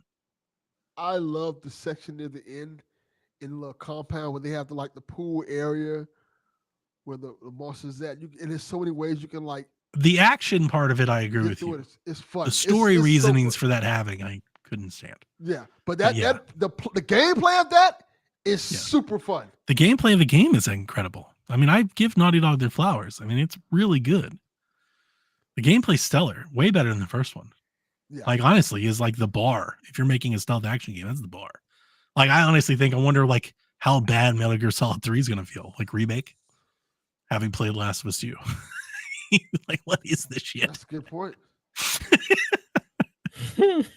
I felt similar with like Resident Evil. Resident Evil just feels so actiony and arcadey compared. It's not the same. It's not as visceral. Last of Us 2 is very visceral. Last of Us 2. Oh, that hospital scene is really good. Yeah, it is. That's a really fun encounter. Yeah, all the different levels and stuff and the boat. And like, yeah, that's really good. So, yeah, I may play it again one day. I hate it for all the other reasons. Yeah. I hate it for all the reasons I love it. Sure. Yeah. I've just really two sides of the coin, much like Abby and Ellie. Yeah, pretty much. And as deep as people want that to be, it's not that deep. It's really shit has been done for hundreds of years of literature. Mm-hmm. Yes, it has.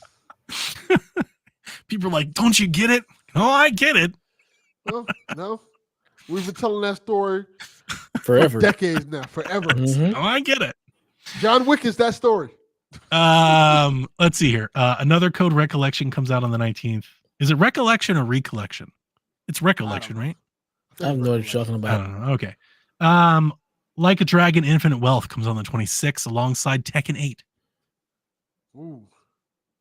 Tekken 8, I hope, will be like my Black Friday game in 2024. I want to pick that game for $20. Have a lot of fun playing the story mode on easy. Smart move.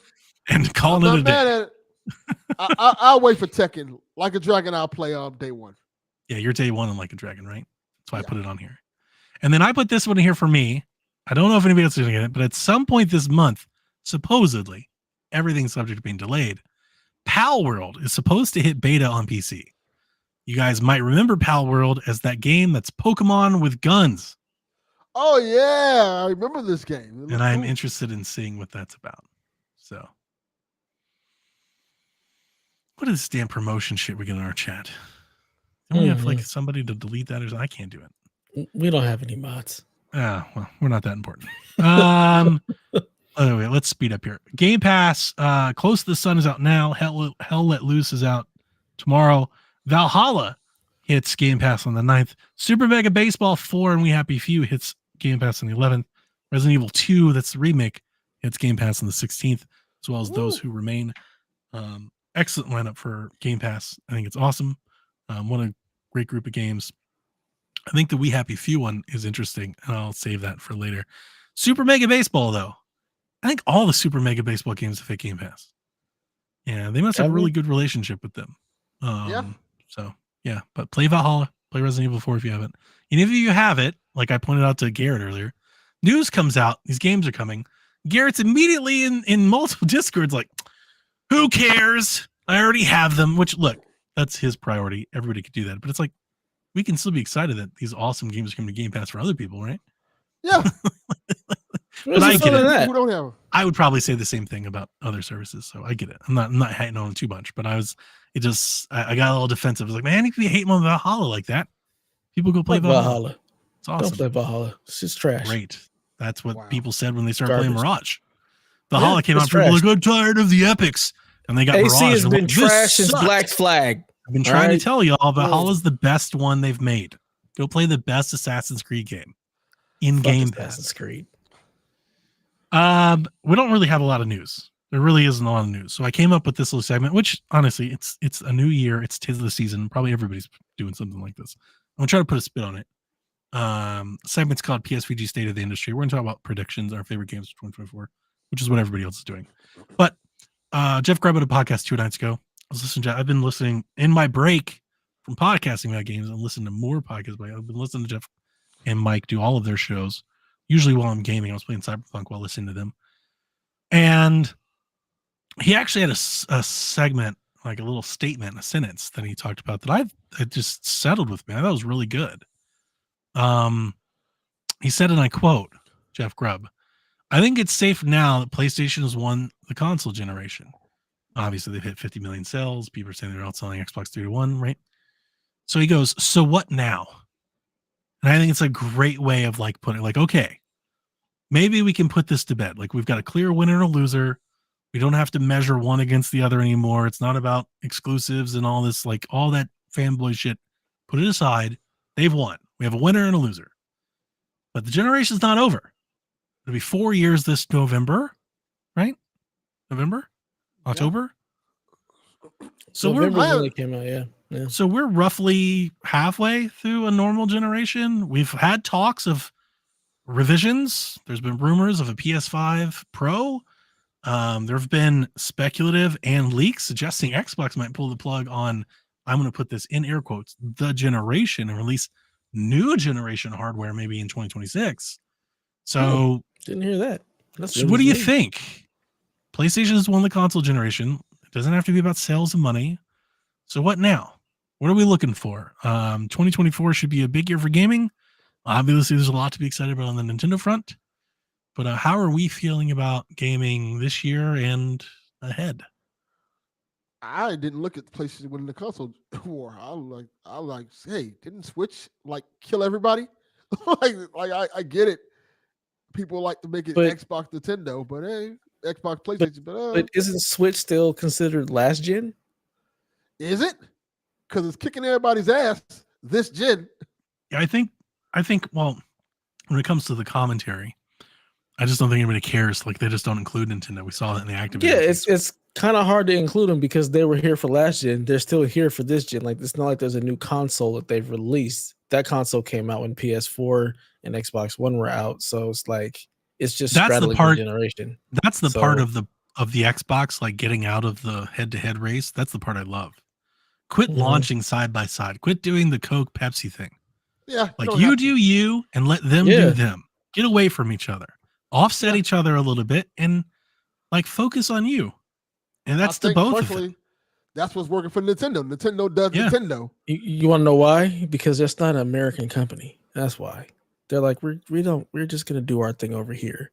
Xbox is really like, we're gonna compete, and Sony, because they've had so many dealings in America, I feel like they definitely go that route now. The We want to PlayStation usurp brand, everything. while PlayStation is definitely Sony is a Japanese company and they still make Mhm. Japanese games. The PlayStation brand feels like an American brand. Mhm. They do their 1000%. business here in America. Mhm.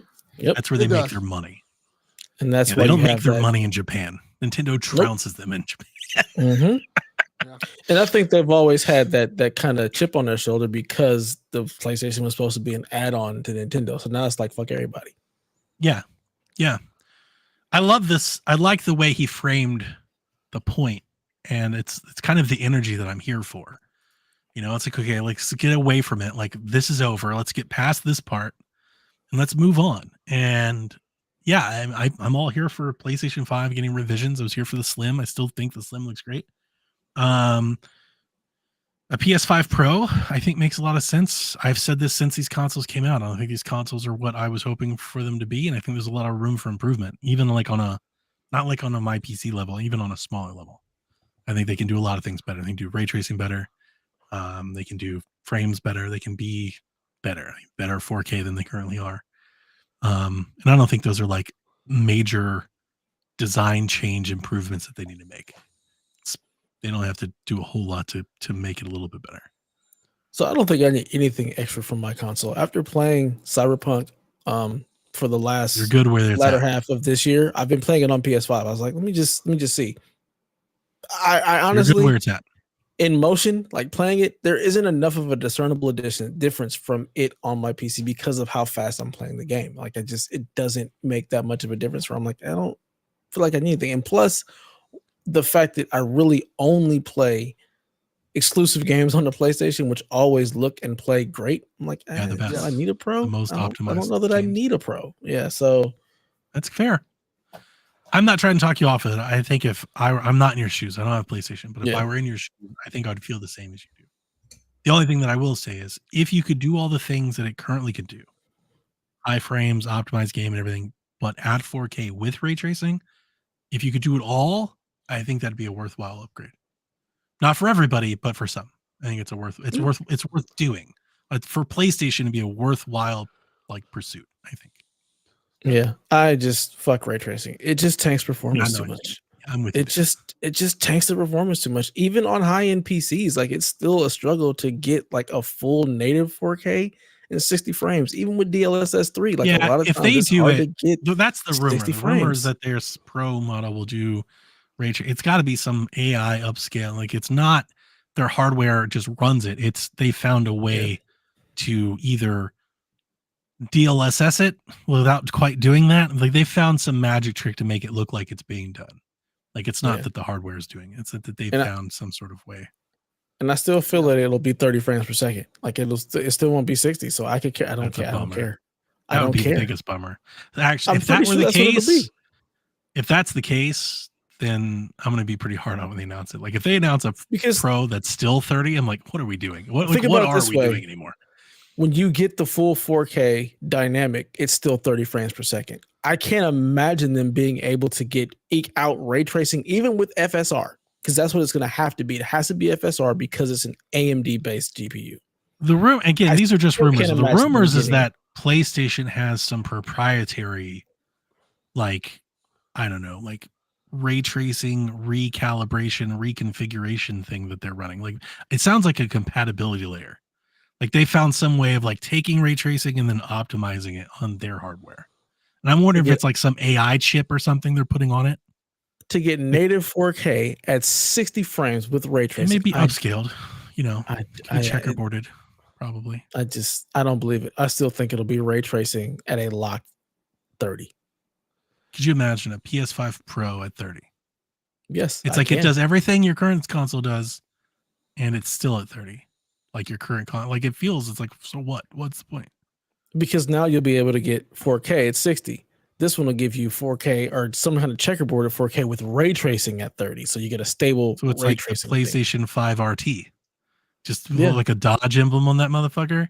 Yeah, Like it's a just ray like tracing it's and just RT like model. The PS4 Pro. The PS4 Pro was able No, to that get was you a the significant 1080p, leap. That was a big the thing. 1080p 60, and you had some games that could play 4K. This is going to be the same thing, except now it's the ray tracing portion of it. Like Boy. that's what I imagine. I don't imagine these consoles Interesting. being able to do like ray tracing in 60 frames. Like I don't see it happening. I gotta tell you, I'm not upgrade for that shit. Me Yeah, either. that doesn't sound like a worthwhile upgrade for most people. I done did too much to my PS5 anyway. I done put the 4 terabyte in it, all that You stuff. just like swap that over to the other one. You know, I don't want to do it. That's nothing. That's a I don't- screw, You man. act like it's one screw. I don't care. You didn't do anything to the PlayStation. You slapped it in the drive. That is not He's like, doing I done got anything. under the hood. First of all, I've already optimized. I've already modded this bad boy out. I done do enough. I done got my face plates ready. I done did everything. I'm not taking all it. Got my little. Nah, I'm not taking my shit apart to go buy this pro bullshit. Nah, I'm good. Interesting. Good. I would have figured you'd be all on board. No, I'm cool.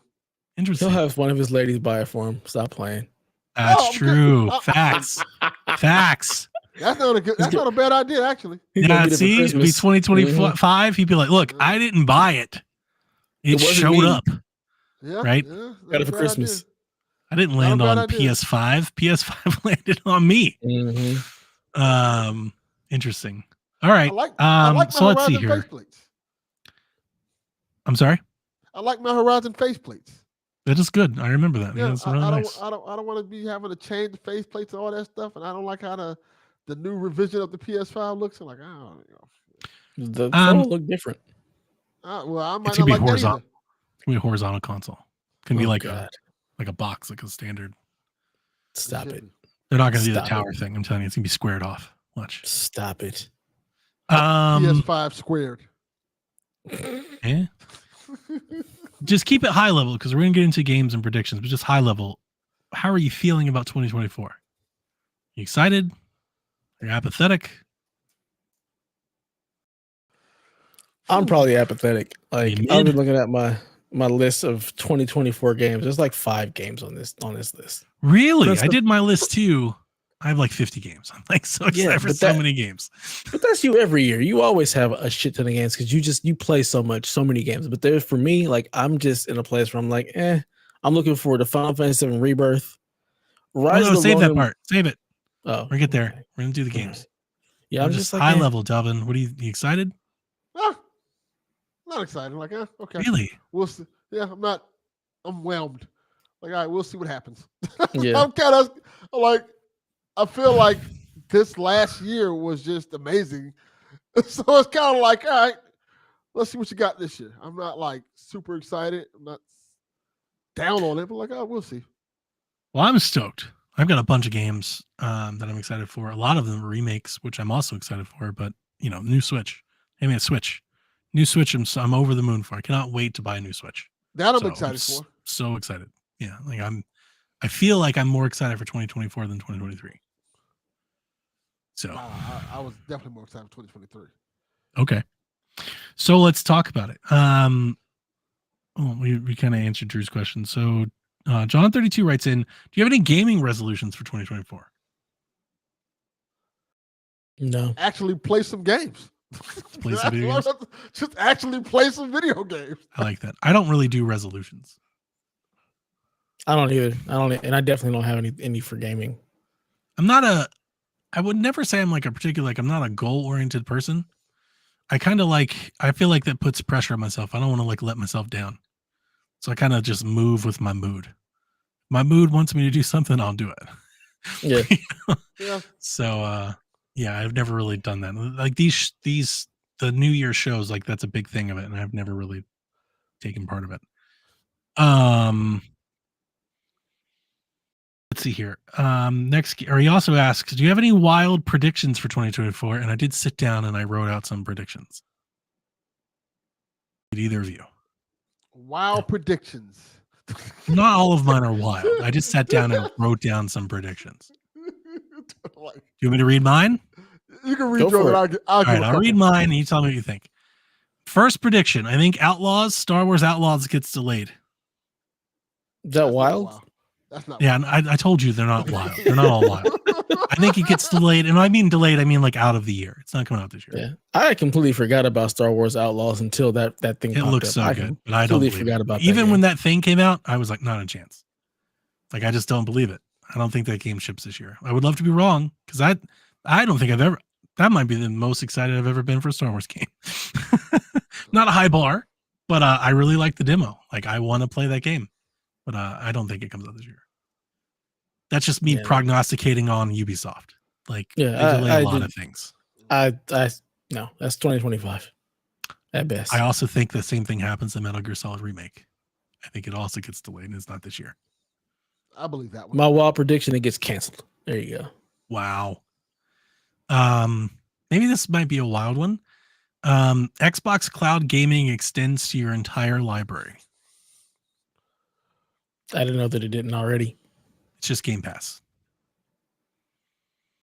So I'm wondering if at some point they just turn it on. Any game that you own, you can just stream remotely from your PC or phone whenever you want, whether it's in your Game Pass, your library, or whatever. I can imagine that being an additional tier, but shit. Game It's a lot Pass of server Ultimate, space. just all of your games That's are a- just in it. That's some serious server space. Having to have all that cloud computing. Microsoft. Going. Jesus Christ. When you Oof. serious, if there's somebody with serious server space, like who else? I just them, Amazon and Google, they own the servers. to They throw it own in the there Matrix. as They built the There's Matrix. no additional cost. Just like, here you go. Damn. Cloud gaming. I think they just want people playing on the cloud. I think they're just trying to get anybody. So my reasoning Well, behind make this. Delvin happy. Not Delvin. Daniel Here's my happy. reasoning behind this. I think and it may not be this year. I'm going to be clear. It may not be this year. I think this ties into their mobile strategy. I think there's stuff they talked about with Activision and the mobile store. I think that's real. I think they want to make an Xbox app that you put on your phone that they can sell you mobile games, kind of like Netflix. I think they want to include mobile games in Game Pass, like Netflix is doing. And I think they want to have mobile games you can play natively. They want to have Game Pass, and I think they want to have cloud. And I think that's going to be their mobile push. And I think that would be a part of it. Because you can't, I don't think you can pick and choose it. Like you can't be like, well, here's some cloud games, but not other cloud games. You have a console, this game. I think the easiest way to do it is if you own the game on Xbox, whether you play it on Xbox or your phone or your tab, it's in the cloud. You just play it in the cloud if you want to. That's kind of my idea behind that. Does that make sense? Makes sense. I can see it happening. So in my idea, I'm thinking of what does an Xbox mobile store look like? It's like Steam for your phone. Like you open it up and it's not just mobile games. It's not like Crossy Road and Oceanhorn. It's like fucking Halo and Gears and Call of Duty and native games, but it's also, Gears. All powered by GeForce Now. Sort of. The next one I wrote down is I think handheld mode comes to Windows and it's janky as fuck. That's the next prediction I wrote. Didn't that already happen? We've been there. No, they don't have a handheld mode. That's what Windows 8 was. We've been there. Oh God. So what I think they end up doing is I think people are wanting Microsoft to make handheld Windows. That's not going to happen. What I think they're going to make is a compatibility layer that a mode that you can enable, like a viewer that they figure out how to touch screen and keyboard, some basic functions. And I think it's going to be something you can download in the beta channel. And it's probably going to be janky as hell and never really gets supported. I feel like that already exists, on the Surface tablets, on their Surface Pros, kind of, but not screen. I'm thinking much smaller than a full blown. It's not gonna be a version of Windows. So bring back Windows Phone. Probably some of that UI that you can just I'm thinking of and I don't know, I'm just thinking of on your taskbar you hit a toggle and it's Windows mode, and they make the icons bigger and everything's a little snappier. But yeah, kind of like that. All right, back to games. This year I think we get a gameplay demo for Fable. Okay. I think we see Fable in action, in gameplay, in engine, full gameplay demo for Fable. I would expect Fable in 2025, but who knows? I forgot all about Fable. Right, and most people have. We should see the next Battlefield this year. That's still a thing. They can keep it. They didn't cancel it. Like they Battlefield's didn't still a close thing? everybody down. Like no, like Yeah. they still got jobs. Yeah, they need to move on. Like I think they've done an admirable job of trying to turn around 2044 or whatever, but time to move on. It's about right? It's been what, 3 years? Has it? I don't know. I'm asking. Like, Ah. I didn't check any of these predictions. I literally just sat down and wrote out some thoughts. I have no idea if these are right. But it's been a minute since that monstrosity released. Like it's time to move on. New Battlefield. When did it come out? When did that come out? It's probably going to be like I wouldn't say an off year, but Call of Duty is probably going to go with the Black Ops. Be a good year to launch a new Battlefield. I don't know if they'll launch a new Battlefield. They have a new season coming to Battlefield 2042 and Yeah, they're always going to have March. a new season until they launch the next game. I Dev says no. All right. We see Playdead's new game and it launches this year. Who's played it? They made Limbo and Inside. Okay. They've been working on a game for a few years. They showed concept art of it 2 years ago. So I think it comes out this year. Okay. I think we see the next Gears of War game by the end of the year. I've already said this on a Christmas show. I've been saying it all year. I think it's time to show Gears. Xbox has shown a lot of their games. They got to start shipping them. I know. Gears is a big deal. Gears. I was going to say that, by the way. Gears gets more like early coverage than most games. So I think we're going to see the next Gears. And I mean, personally, I think it's Gears 6. There's been a lot of rumors, speculation about a Phoenix Collection. I'm not saying that's wrong. I don't think a Phoenix Collection. I think the Gears of War games are really great on Xbox with the backwards compatibility and stuff. So like if they want to remake the Gears games, that makes less sense to me because the Gears games are so good, but with an exception, which I've talked about on Sweet Hangs with Sean. None of those Gears games are available on PC.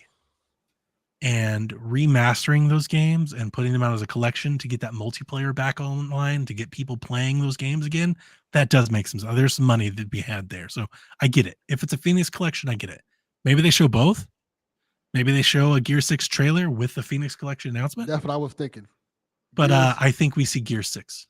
I really do. I think it's time is to show us Gear 6, and it's probably next year, 2025. We see Gear 6 this year. And in 2025, we can look forward to Gear 6.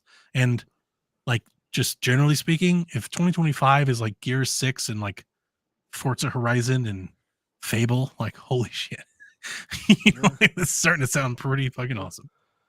I think Silksong releases this year. God, that game still ain't came out. Jesus Christ! Yeah, I think it comes out this year. Probably with the new Switch handheld, but say, probably once with even the new maybe even Switch? before it. Maybe before it, honestly. I could see it even coming out before it, but I think the new Silksong comes out. Has the new Switch been announced? It's like I said, you keep talking like it's okay. So we're still in that same place we've always been about the new Switch is coming. Yeah, no, Okay. but it's coming this year. It's coming this year. This is the year. Oh, I feel like I've heard that every year for the last 5 years. I didn't write it down, but I'm going to tell you this year the new Switch releases. Like that's maybe the prediction. I'm more confident about anything else. This is the year. It's coming out this year. No Wolf Among Us 2 this year, but we do get an advanced gameplay trailer. Jesus Christ. Summer Games Fest. So this is why I'm whelmed for 2024 because nothing's coming this year. It's all next year. Well, I think PlayStation releases a new Astrobot game this year. Fuck that. Wow. Damn. Fucking Astrobot. I wanted to say it's a PSVR game, but I don't know about PSVR. Like I'm really on like PSVR is dead. If they just like came out and if they came out and shut it down, like I wouldn't be happy about it, but like I kind of get it. Like I'd be like, it sucks for Delvin, but like I understand PlayStation. I'd probably shut it down to you. I understand too. Yeah, like if they were making an Astrobot game for PSVR based on how PSVR is done, I'd be like, you better make sure that shit runs on consoles. Yeah. Like I don't care what you got to do, redo it. But yeah, that was my PlayStation release. I wanted to say, okay, I wrote this down and then I deleted it. I wrote down Ghost of Tsushima 2 comes out this year, but I deleted it because of your Ronin game.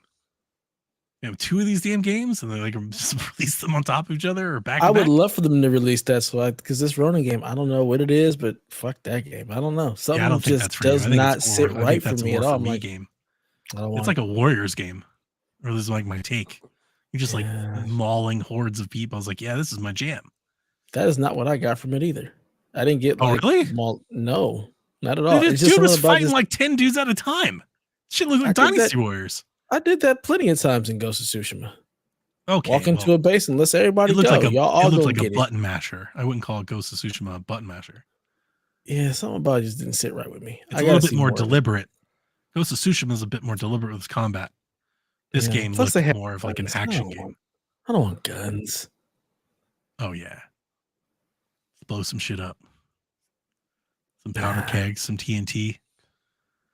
About to set some huts to space. Yeah, Dude's about to go to the moon. You just delete us. PlayStation, I think. Look, I don't know what you guys think. You guys haven't given me any predictions yet. I'll give you one real quick. Okay.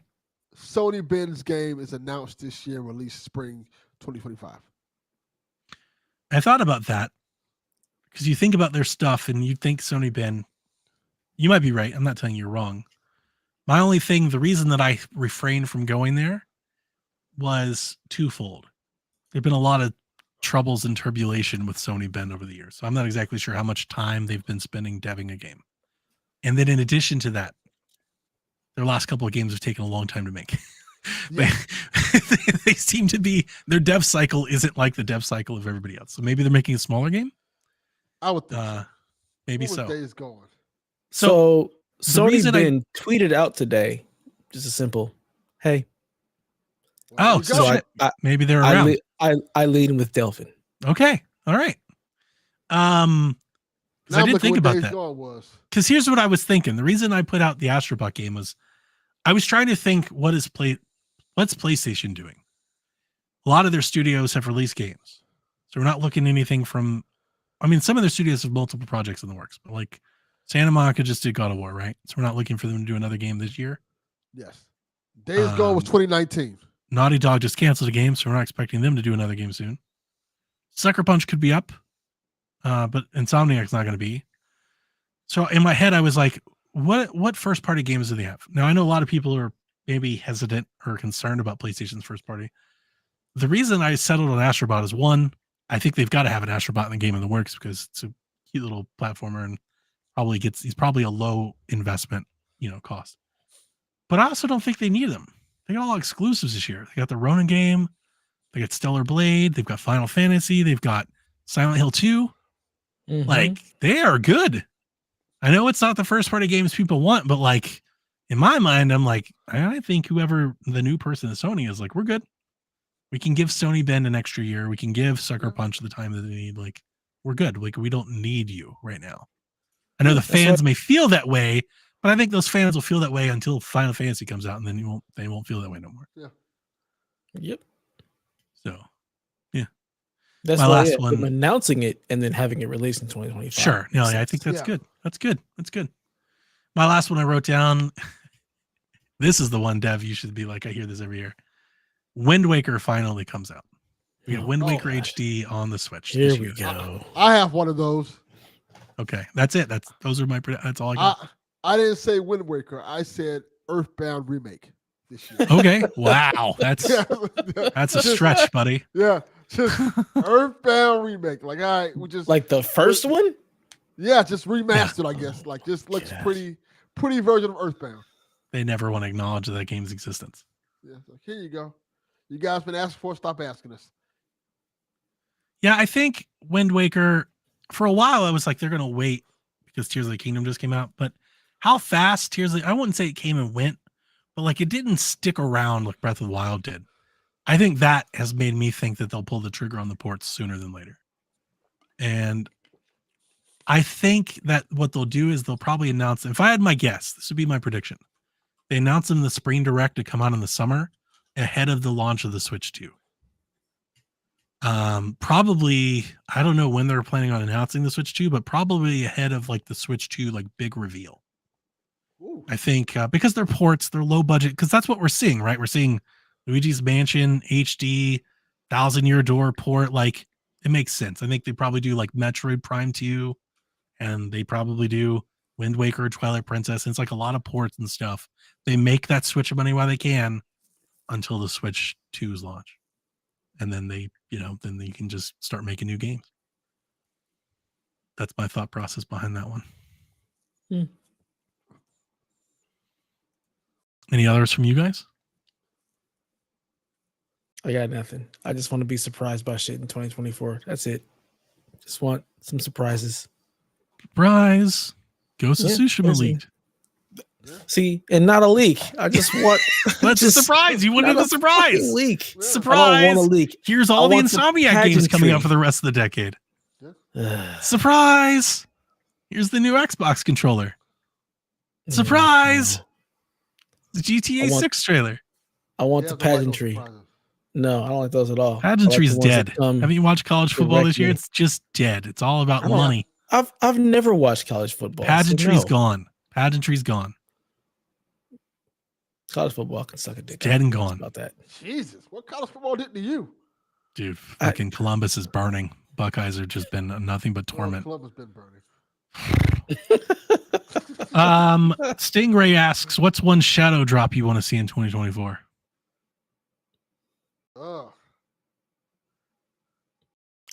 Replaced. Yeah. Very good. Very good. Yeah.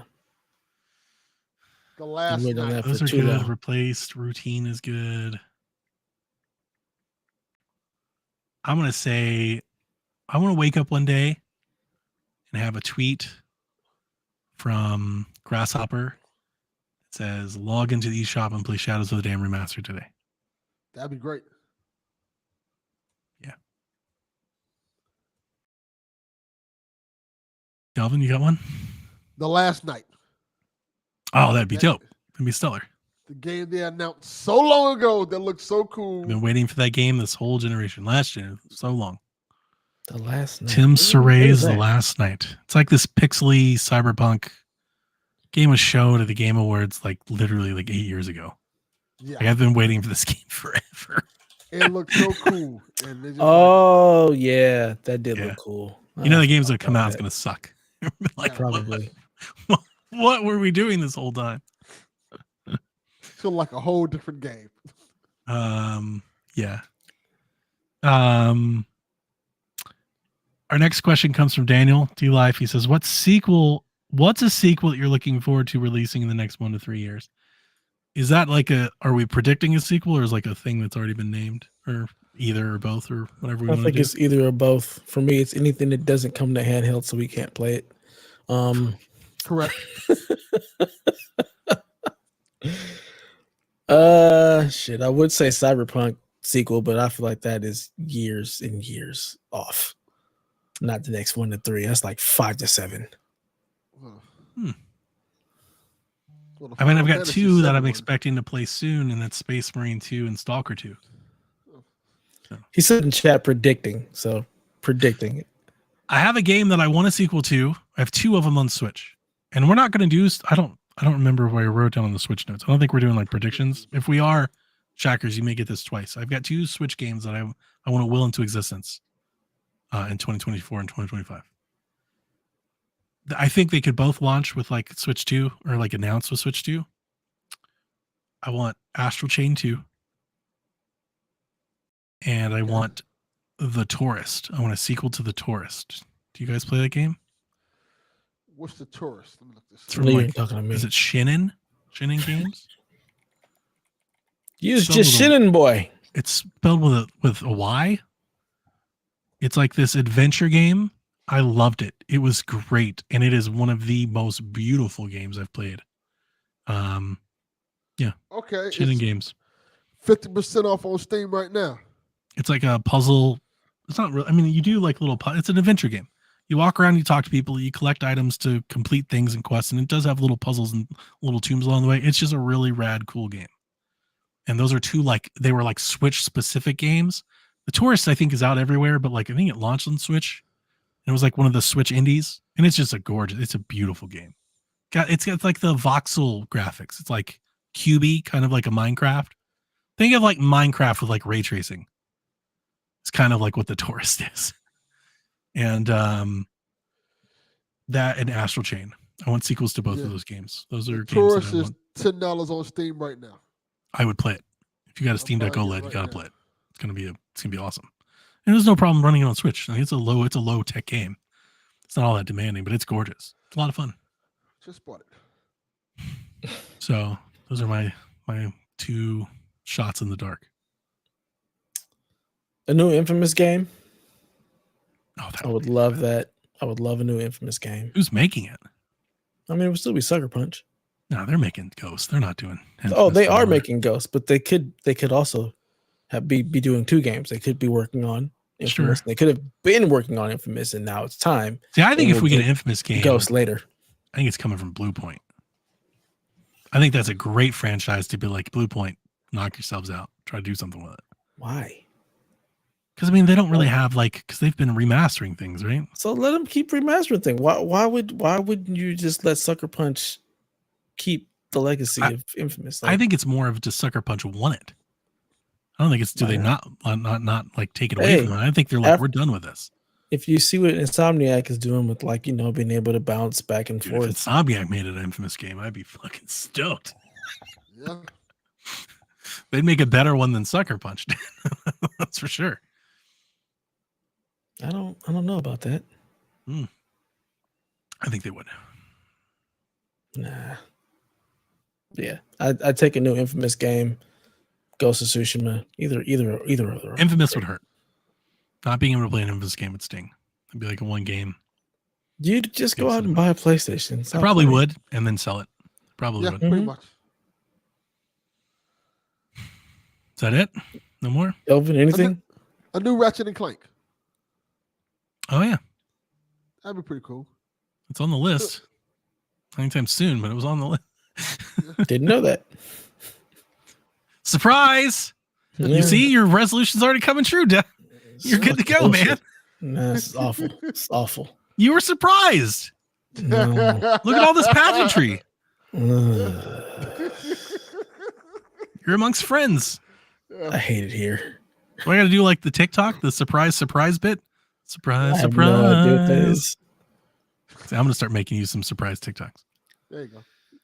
I don't always watch them. Before we move on to the rumor mills and the rude days and questions, I got 5 games that we're excited for in 2024. So, Dev, you had your list at the ready? Go. Oh, there's not 5. There's like 3. Oh, of course. I don't think I even have that. Right. I mean, honestly, Jesus, I can't. You guys I'm sound excited. so somber. It's the new year. Coming with new energy. Y'all are like, fuck this. I'm excited for Replaced when and if it ever comes. I'm excited for Final Fantasy VII Rebirth. And that is really about it that I'm excited Jesus. for. Sorry. Y'all done hurt I this honestly, man. I don't even know what else is coming. And your she done broke this man. I don't know what else is even coming. Like I have Destiny 2 Final Shape, which is coming in June. I don't know how excited I am for it. And then I was excited for Rise of the Ronin, but something about that game just turns me off. Yeah, I'm surprised you're excited for that one. That doesn't look. I never got that vision from you. I was excited for Prince of Persia, but I feel like I'm just not gonna play it. I'm not gonna have time. And then Last of Us Part 2. You're only playing 3 games all year. What do you mean you don't have time? You got all the time. No, I don't. I really don't. Like, I really don't have a whole lot of time. The only reason I was able to play Dead Island 2 is because I'm on vacation. But once vacation ends, like I'm just so busy as of late, especially with like all the kids and stuff. So like, You need a don't have a handheld. ton of time. No, I don't like You playing get that lunch handheld. break. That lunch break No. game in. No, I don't like 30-minute gaming sessions. PSVG fans, what a awesome year you get to look forward to. Dev talking about not playing any games and hating all the games. That's correct. All but 3. How was that any different from any other year? That's Jesus. pretty accurate. Dev, this is sad. Pull it together, man. There's just not a whole lot that I know that's coming out that I'm excited for. Bummer. Yeah.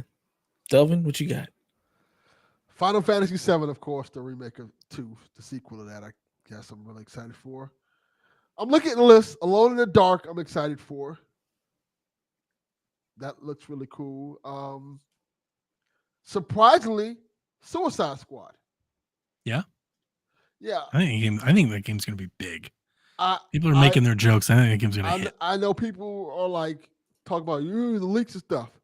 The leak for that game actually got me excited for it. The leak scene audio that they leaked. I don't want to say what happens, but I'm like, oh, they actually did that. Okay. I'm interested now. So that got me excited for it. Persona 3 Reloaded, I'm excited for. Is there Game another Pass. game? Yeah, that Game Pass. That's a Game Pass ass game. Oh, You won't play it on Game Pass. no, I won't. I'm cautiously excited for Princess Peach Showtime. Yeah. But I'm scared that they're gonna do the same thing they did in the other Princess Peach game. She got emotions. where Rebecca's gonna hit me if I play this game. What? And because we always talk about Princess Dev. Have you ever? I'm not even gonna ask that No. question. I'm not gonna answer that. Yeah, there's no. Yeah, we're not even gonna go there. I think that's Helldivers 2. There you go. Nice. Good one. I have so many games I'm excited about for. I'll try to pick 5. I'll try to pick the most 5, but we'll see. Hellblade, number 1. Oh, that is coming out this year. Plucky Squire, Does that have a release date? 2024. It's delayed. It's coming out this year. That looks like the game design-wise that I've been dying for Nintendo to make. Like I've really wanted Nintendo to make the 3D, 2D Mario game. Not the one or the other, the one that's both. And Plucky Squire kind of looks like that. And I'm very excited. I'm excited for all those Game Pass games. I've said it for a long time, so I'm not going to say them again. I mean, yeah, Shadows of the Dam Remastered, Lollipop Chainsaw. There's 2. Those are great choices.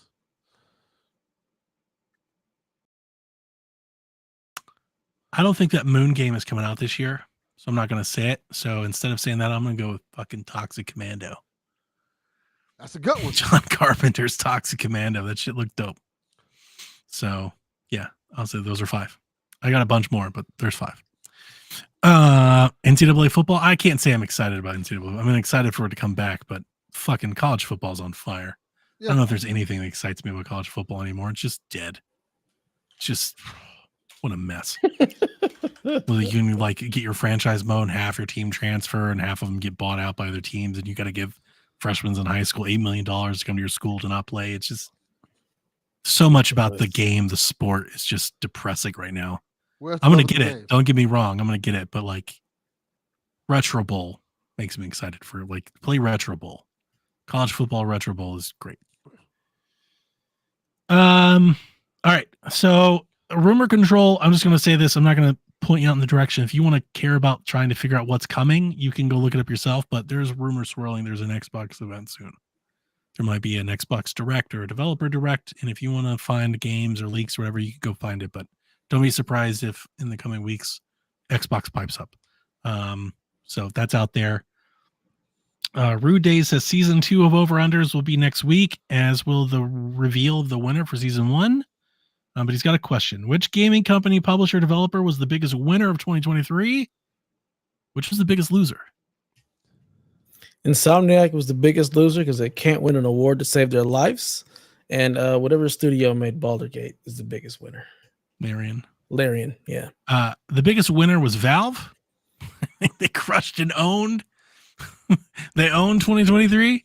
They got Steam Decks and Steam Deck OLEDs and all kinds of shit going on. Like Valve is killing it. I don't know who the biggest loser is. Destiny? Bungie? Maybe. I don't One of the Embracer studio? Embracer. Disembracer. Yeah, that's a better question. No, actually, no. I'm going to go back to our story earlier in China. Tencent. They're the biggest losers. They lost hundreds of billions of dollars overnight. Yeah, there you go. They lost a lot. Biggest winner to Nintendo. Who made Redfall? That's oh, I know it is Arcane Austin, but I think the game's fine. But I'm sorry, Delvin. What'd you say? Hell, the Nintendo. biggest winner might be Microsoft because that deal finally went through. Oh, that's a good point. Well, I That's a wonder good point. that depends on how you take that. Do you think them owning Call of Duty is a positive for Call of Duty or negative? It's positive for Yeah. them. I think it's a positive period for everybody. But 70 Activision million, gets to make more 70 games billion. than It's a fucking lot. yeah. I'm Activision positive. gets to make more games than just Call of Duty, so it's a positive. Dude, win those for everybody. Activision games showing up in Game Pass is going to be a lot of fun. Like that's going to be a recurring story through the year. I hope. I don't think that I would. I hope they don't just drop like here's 100 games in Game Pass today. I would like them to like spread them out. But it'll be exciting. Diablo and Call of Duty and Banjo and Spyro and stuff. It'll be fun. Tony Hawk. All the licensed games they had, because Activision had a whole bunch of licensed games. Just drop them all in Game Pass. It would be. I mean, I'm not expecting them to do any backwards compat stuff, but any of that stuff would be great. If they brought in some 360 titles, that'd be out. That'd be awesome. Bring it on. Yes, it's a real toaster. It's available at Walmart, Smoke and Joe. They'll do anything. They'll literally do anything in this case. All right. Anything else? We're good? Good. We good. All right. Take away the questions, Dave. Question time. Mathman, he says, first of all, I hope you had a great break. I really want to know how your gaming haul was. So did anybody get Shit. an awesome gaming haul other than fucking Delvin, who just fell back ass Delvin got a backwards into haul for everything? the whole team. Yeah. Delvin's putting entire orphanages to shame. I rather not say what my gaming haul was. That's kind of. What, you feeling shameful to flex now? Yeah. Don't stop now. The Mathman Remember asked this the man question. got Tears of the Kingdom 6 days early and he's like, listen here, you fucking losers. You poured liquid. I'm playing Oh, Tears I'm of the Kingdom. not gonna tell anybody about the gifts I got. Yeah. Don't stop now. Don't start being bashful now. All right. Mathman asked you a question and you're gonna answer it. All right. All right. I got an ally. Hang on, let me get I my got- calculator out. I got the new Atari system, the Atari 2600 Plus. How much does that I- cost? Like I think it was $129. He don't know. He didn't buy it. Correct. He knows. very, very correct. I got the PlayStation Portal. Oh, you got a Have portal. you played huh? that at all? Not at all. No. not even a little. Have you taken it out of the Wait. box? It's out in the box. I took out the box the other day and put it on the He was like, stand. neat. Threw that shit to the side. Yeah. Go ahead and send it my way. You don't want a handheld. I don't. What the hell? What are you talking about? Send it my way. I'll connect it to Dev's PlayStation. That's how I'll play No, Infamous. the hell you won't. You would deny me that. Yes. Damn. Something else I got. I can't remember what it was. Something else big I got. I can't remember. Got so many systems and consoles. He's got and so much arcades, stuff, you you can't know. He remember. just He's forgot. like, Like, yeah. My son got me which is pretty cool. He got me the Invincible comic books. The first, Oh, nice. yeah, because he knew I wanted to read it, so he got me the whole first big book of it, which I'm super excited to read. The Nimbus. Yes. Nice. I'm waiting on that for my library, actually. I'm super excited to read it. But yeah. Nice. I had a great Christmas. I can't complain. Hmm. Stuff in there I still haven't even touched yet. I'm like, oh, that's cool. I teased my wife maybe too much. She took this to heart and got all upset. I had to apologize for my teasing. A lot of my gifts that I got from her and the family were gifts, like communal gifts. Mm-hmm. I got gifts that like, here's a gift card to like to the steakhouse. You can take the family out to eat. And here's a gift card. I got a gift card for DoorDash. It's like you can order dinner one night. It's like, are these gifts for me? I don't think these are gifts. Yeah. These seem like tasks. These seems like I'm being tasked to do things. I used the steak card on myself. My family left me this past weekend because I was on duty. I couldn't leave. So they went to their grandparents to get gifts and dinner and everything. So I was like, fuck y'all, I'm going to the movies. And I went and saw Ferrari, which I liked a lot, minus one terrible CGI scene. And I went to Steakhouse and got my own steak. That is a manly ass date. I'm going to go see Ferrari. Hell yeah, it was. And it was awesome. Like, it was great. Yeah, I got my own steak and everything. But it was fun. I mean, I got some other gifts too. I got one gift. It's just like probably like old dad gifts. I got this one gift that I put on my wish list. I got a wedge for my pillow or for my bed. So it's like a wedge that goes against the headboard, so nothing like falls behind the bed. Yeah. Yes. And it's got a little pocket on the end. You can like put your phone in. Oh, nice. So I listen to podcasts. I have like a face mask, got headphones and stuff. I listen to podcasts when I go to sleep. And before I would I would set my phone down, maybe use like under my pillow or something. My phone would fall behind and all that. And I found this thing and I've always wanted it. So I got that. It was a nice gift.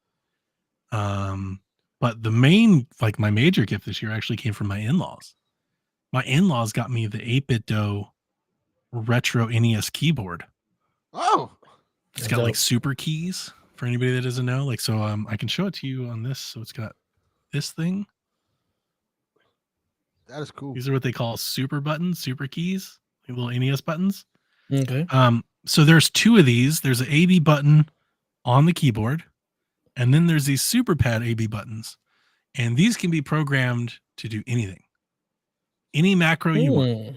So I have one program to do screen capture. I've got one program to do screenshots. I've got one programmed to do tab. So it tabs through my windows, alt tab. And I have another one programmed to close my active application. So these are all like different shortcuts that I have on the keyboard, and I just have them all programmed with little buttons. So I'm in like macro PC gaming heaven. Nice. Yeah, it's very nice. Cool. I did not expect anything like that. So that was like my big gaming gift. My only gaming gift, to be honest with you. It's the only gaming gift I got. Yeah, only thing I got gaming wise was Dead Island 2, which I bought for myself from a gift card that I got from church. The Lord gave you Dead Island 2. I like to thank me for being awesome to me all the time. Yeah. My son, he got Mario Wonder, Sonic Colors. Yes. Here's the funny part. He has not played Wonder. He's been playing Sonic I thought he was gonna be like, he hates that game. It's shit. I told him it's shit. And he agreed. No, he just really loves Sonic. No, I get it. I like Sonic too. I love Sonic, but like, yeah, I get it. Mm-hmm. So I grew up with a lot of those kids. They're wrong, but I get it. Yeah. But the Sonic Mario Wonder though is still so good. He just hasn't played it. I keep trying to get him to play it, and he's just like, I want to play Sonic. I'll get to it. So he's been playing that. I'll get to it. Don't force it. What else did he get? He got Sonic Colors, Wonder. Did he get anything else? I think those are the only two games he's got. So that's the only gaming stuff that we did this Christmas at all. So yeah, it's cool. I got a little money that I used to buy another awning for my hot tub. Nice. Like another canopy, because my other canopy broke. That's cool. Did you guys get anything? Mathman's also. Did you get anything that was a surprise or a disappointment? A disappointment was like the DoorDash. That didn't seem like a gift. Yeah. It's like, here, I don't want to cook one night, so you can order us dinner. Like, I'm sitting there like, thanks. Like, do you want me to give this back to you so you can order dinner? Like, here you go. I generally have like I'm not a big fan of gift cards. I don't like giving or receiving gift cards for Christmas or anything really. I understand that like it's a big part of the culture, I guess now. I've always felt like it shows like a lack of thought or like interest. You know, it's like you can't think of anything to like get me as a gift. I don't know. It's something about giving a gift. At least, and it's probably just a personal thing. I put maybe too much weight on my own gift giving. When I generally give people gifts, I want to give you something that makes you think that like I pay attention, you know, like I cared enough to think about it. I tried. Versus like, here's some money. You know, it's just like, here's some money. I can't be bothered, you know, with the time to think about you. So here's some money. Go do it yourself. And I know that's not what people think about with gifts. It's probably just a me thing. In my head, that's like how I see that. Yeah, makes sense. Surprise that I got. My wife got me a Funko Pop of me. So I guess you can Funko Pop yourself. That's can we see it? It's upstairs. It's going to my office. I'll send a picture of it to the Discord Nice. tomorrow. Yeah, show us the I'm Discord. taking That it to my sounds awesome. office. Yeah, so she was very upset at the black hairstyles because they were lacking, of course. But yeah, I have an afro instead of braids. Is it just hard to render? Yeah. Apparently, I mean, Do Miles other Morales Funko can do Pops it. have afros? I have no idea. I'm not into Funko Pops. Like now, I'm wondering. Yeah, They do. they do. Because Yeah, of I course have a they do. Snoop Dogg one, and it has afro. See, yeah, just Which get the Snoop. He ain't got no afro, so Get the exhibit. Yeah. Look for the exhibit haircut. well, Exhibit also doesn't have an afro. He has braids. So you have So braids. can we get our braids right instead of afros? That's what I'm saying. That's the So new you need afro. Yeah. Fix it, Funko. Fix it, Get your shit together, Funko. rat bastards. But yeah, that was all I got. That was a surprise. I was like, oh, this is cool. It's very cool. He's got a headset and a microphone and everything. So she went hard Nice. on the podcasting thing. Yeah, Nice. See, that And then shows his a lot of last- thought. It's like Yeah. a lot of care. I love that. Yeah. And his last question was, what game hasn't been released yet that you are most looking forward to playing this year? Hellblade. Final Fantasy VII. Yeah, Final Fantasy would probably be the one for me right now. If that comes to PC, the last one was 16. I'm going to try to cop that at some point too. I think 16 is going to be my first ever Final Fantasy game. Nice. Good choice. See. I would not. I don't know anything about that game. All right, moving on. Oh, here we go with the goddamn wrestling. Nick says, Wrestling. when will Cody finish his story? Whatever the hell that means. 2025. At this point, 2028. Like a lot of other games that are being delayed a year, Cody has been delayed a year. Cody's story needs another year in development. They're going to keep delaying his story. Rock comes back this year. Next year, Austin's going to come back. Oh, we can't do it next year. Cody got to wait next year. Yeah, after that, Goldberg's going to come back again. Goldberg's not coming back. Vince is then gone. Goldberg's not coming back. Then they're going to be like, hey, let's bring in Sting. You can wait another year, Cody. Jesus. I'm just so excited. Are you aware, Dev, that The Rock is coming back? No, I could care less. The Rock came out That sounds about did a promo, and they're gonna have Rock versus Roman Reigns. And this is a huge deal. They're cousins, like a huge legacy Samoan wrestling family. This is a massive. This is gonna be bigger than like Rock Hogan. Like this is huge. Probably. Yeah, Roman I've Reigns never versus even The Rock seen is gonna Roman be- Reigns wrestle. I've only seen pictures of his hair. He's I a don't very know shit handsome about man. this guy. Yeah. I don't know anything about him. He got Yeah, veneers but you know now. The Rock. I mean, it's The Rock. know The Rock, Dwayne Johnson, but the yeah, biggest I don't- superstars in the world. It's a huge deal. Yeah, I watched him wrestle plenty already. I don't really care about The Rock wrestling. Damn, Dev. It's like You just be it's like, bro, nice. we've You just been be here. excited We've been here. at all No, he for can't. No. anything ever. No, I can't. God, I can't. what are you doing here? Like, what are you doing? I don't know. I He's don't here know. so he doesn't get fined. I'm here so I don't get fined. Jesus. I will say They could this. do. Listen, I'm really excited about this, Delvin. I've been on in our wrestling channel thinking of ways to storyboard this. They could do Cody at SummerSlam. That could work. It doesn't have to be at Mania. That could work. But I the will idea- say this. Go ahead. Based off what I saw Monday, I hope The Rock gets some conditioning. Like a Oh lot. yeah, he was He winded. was really winded from doing like 2 moves. Like, oh Yeah, no. my man was like, my man was breathing hard. like, yo, you need to get some conditioning. Hey man, he's old. Give him a break. He's old. I know he is, but like, yo, he might not make it to the end of the match. I've thought of different ways to do this. They can Hold always on, real delay quick. it. They could do it. Go ahead. Kyle said Rock will put Roman over. Isn't Roman the champ? What is he putting him over? I'm confused. He'll do the honors. He'll lose. He'll lose to lose. Roman. Yeah. Of course, Rock is going to put Roman over. Rock's not getting the belt. Rock makes movies and shit. He's not going to become champion. Nobody's expecting Roman or Rock to win anything. Yeah. That's not going to happen. But here's the other thing. All right. So they could do it at SummerSlam. They could do it at next Mania. They could not do it at all. Here's what I like. You have Rock cost Roman the belt and you get the belt off Roman before WrestleMania. That works. That's what I'm thinking. At the Rumble or at Elimination Chamber, Reigns versus Cody or Randy or somebody. And along the way, you've got Roman shit talking Rock. Maybe we have like a Bloodline Rock segment. Because I think Rock entering the fray gives them the opportunity to like rip the Bloodline apart. Imagine Solo not attacking the Rock because out of respect. Yeah. He's like, no, I can't do this. This is family. This is too far. Right? I heard somebody say something really interesting that I think could work. Somebody said, what if they let Cody have the main event? Cody wins, gets the title, then The Rock comes out there and takes the layoff of Roman Reigns and says, you're no longer the tribal chief. And that sets up a match for SummerSlam. That could happen too. Yeah. That would be pretty good. cool. But Just I think for the honor of tribal chief. What I was thinking is you do Randy versus Roman at one of the pay-per-views. Which I think they're going to do. Reigns is talking all shit about Rock. Rock comes out and either distracts or just like rock bottoms Reigns. That helps Randy win. Randy gets the title. And then at WrestleMania, you have Cody versus Randy for the belt, Rock versus Roman.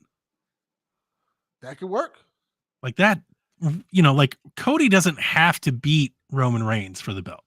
Like we want him to, but he doesn't have to. He just needs the belt. That is true. And Rock versus Roman doesn't need the belt at all. I will say this. If they do Rock versus Roman at WrestleMania for the belt, they got to give Cody like Cena. Give him a match that's so big, it's like bigger than. Yeah, I don't know what he can do with that. Cena is the only one I can think of. Like, have him go against John Cena. I'd put him in a tag. With another babyface or something. Oh no, that ain't gonna work. You have. You're not gonna like it, but it'll be fine. It can be fun. It'll be fine, but it's not gonna be the match that people would expect. No, it's not. Some type but that's what I'm saying. You get the belt off of him. Randy versus Cody for the belt. That's a big deal and a good story. Yeah, that is a good story. There's history there. Like they've got history. So like I think that's a really good, storyline there to take. And then Roman, because I think when Roman drops the belt, whether it's now or at Mania with The Rock, he's done for a while. Like he's not going to come back for a minute. So yeah, get the belt off of him, and then he beats The Rock and he goes away for a while. Yeah. And I think what you could do is you're gonna, as Kyle says, Solo turns face. I think that's exact. You use Rock as a method to turn Jimmy and Solo face, or at least Jimmy face, and leave Solo as a heel. But they become singles guys after the Rock Roman match. Yeah, because I think Jimmy's going to end up fighting Jay at WrestleMania anyway. Because my original idea was Roman versus The Rock at Mania, but The Rock does something to rip apart the bloodline. Like, Solo won't cross Rock, right? So Roman kicks him out. And then Roman, not having the bloodline anymore, loses to Cody at SummerSlam. That was like my first thought. That makes sense. Right. Yeah. So I'm excited to see where they go with it. Like, it's crazy how many options they have. Like, they have a lot. There's a whole board that they could do. There's so many things they could do. They are very privileged to have so much stuff they can put on WrestleMania. Card is hot. Top of the card is huge. We haven't seen the card this good in 20 years. They may have potentially 4 main events they can do easily. 5, 6 with the women. Yeah. Yeah. They have a lot. Yeah. So very good. Crazy. Are we done? Yes, you can done there. Oh, okay. I'm not even going to apologize for this anymore. Just deal with it, Dev. Yeah, I know. I'm good. I'm not tripping. I was just letting you guys finish. Hey, Dev. How about this? Why don't we get the wrestling questions out the way now? Since we're already doing There's more? There's more? Yes, there's like 2 more. That's why I said let's get out the way now. Since we're already talking about it. BMOC says, who's winning the Royal Rumble? CM Punk. Yeah, Punk's going to win it. Without question. He's going to win. He's going to face Seth Rollins. They've really telegraphed that one. Yeah. But it's WWE. You know them. They could not do it, but they're going to do it. Punk's going to win the Rumble. If I were to guess, he's going to win the Rumble. He's going to face Seth Rollins. He's going to lose to Seth Rollins. I think he's going to win. Oh, that's a bold move. I don't want to give. They don't want to have Punk come back and just crush him right out of the gate. I don't know if I would have him just win the belt like right out the gate. He just got back after years of shit talking. He's an attraction. He's a huge star. So here's my idea for that. He comes back, he gets the belt, and the LA Knight goes towards Punk for the belt. Know what I was thinking was going to happen? I think Seth beats him, and then Damian Priest cashes in on Seth. And then he wins the belt. That's another thing Cody to do. Cody could go after the briefcase. That is a good idea. You could have Roman versus Rock, and then if Cody gets a briefcase, he cashes in. That would be cool. Do Cody versus Damian for the case.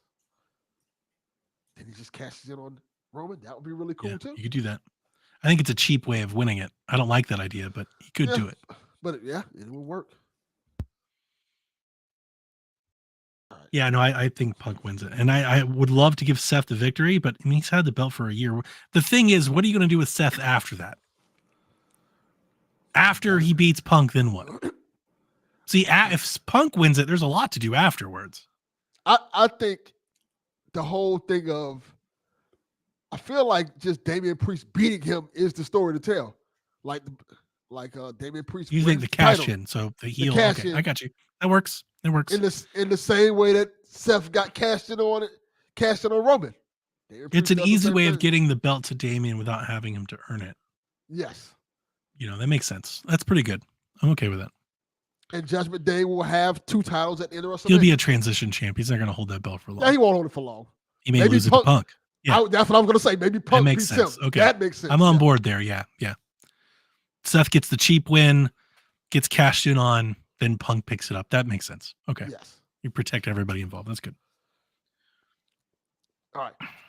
Last wrestling question comes from Kyle DePug. He says, we know all about the main event possibilities for WrestleMania, but who is the real contender to take the IC title off Gunther? Nobody. Not losing it. I have 2 in mind. One, I think is who they want, and one is who I think is probably should be. The one I think it should be is Chad Gable. That'd be good. I think can't beat Gunther though. I think he's going to be the one who should end up beating Gunther along the line. If you're going to, I like him as the IC champ. He can't beat Gunther. Yeah. He can't do that to Gunther. He can't. No. I think not after this run, he loses to Chad Gable. No, it's possible. The one I think is going to beat him, Jey Uso probably. I wouldn't be surprised. I could see it. I would say Lashley. Lashley will be a good choice. But I don't think he's losing it. I know everybody wants to elevate him. I think he's going to lose it, but it's going to be after Mania. I think he's going to face Brock at Mania. And I think he's going to beat That's Brock. The match I want. Yeah, I want Brock versus Gunther, and Gunther wins. And I think he's going to be the IC champ for a while. People want to get the belt off of him to elevate him, but I don't think that's just yet. Mania is not the time for that yet.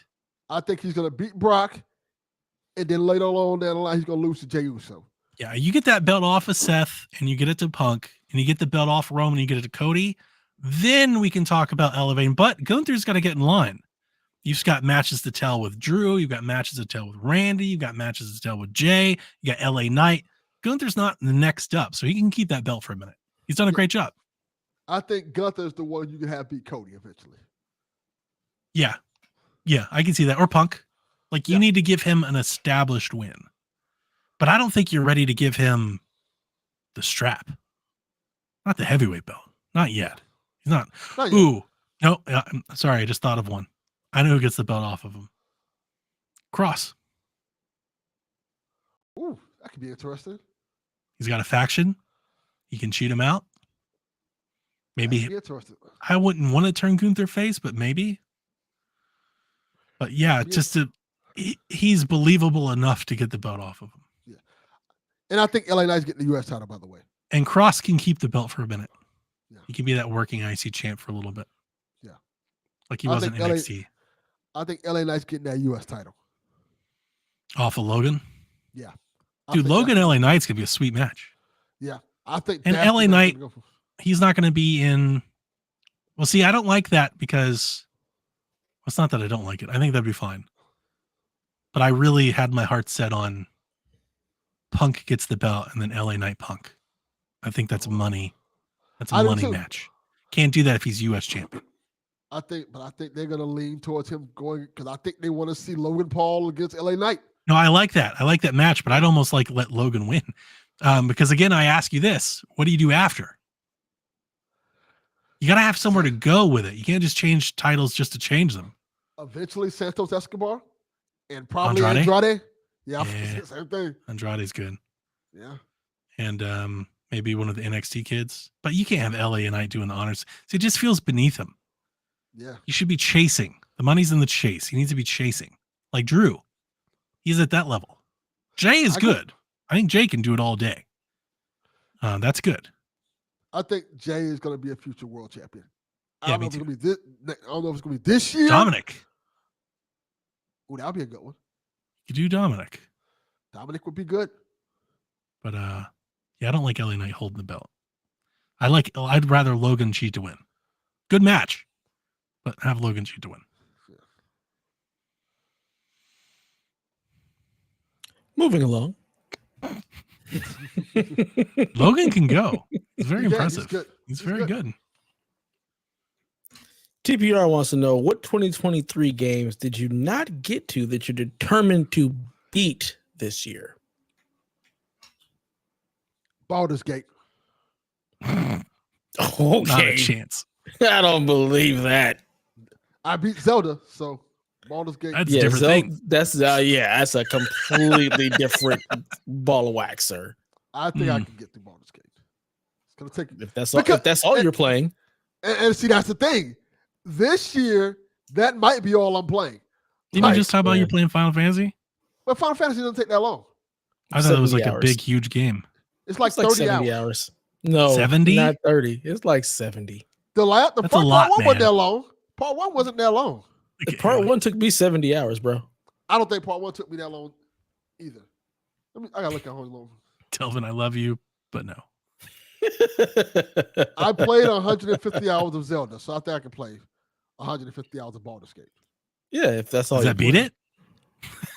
Is that enough? Probably. All right. One doesn't easily beat Baldur's Gate 3. Right? I was going to say none. I do have one that I can answer with, but I mean, I played most of the things I wanted to play in 2023. But I do have one. Cookie Cutter. I started playing it over the break. It was awesome. Had a great first hour. It's a really cool game.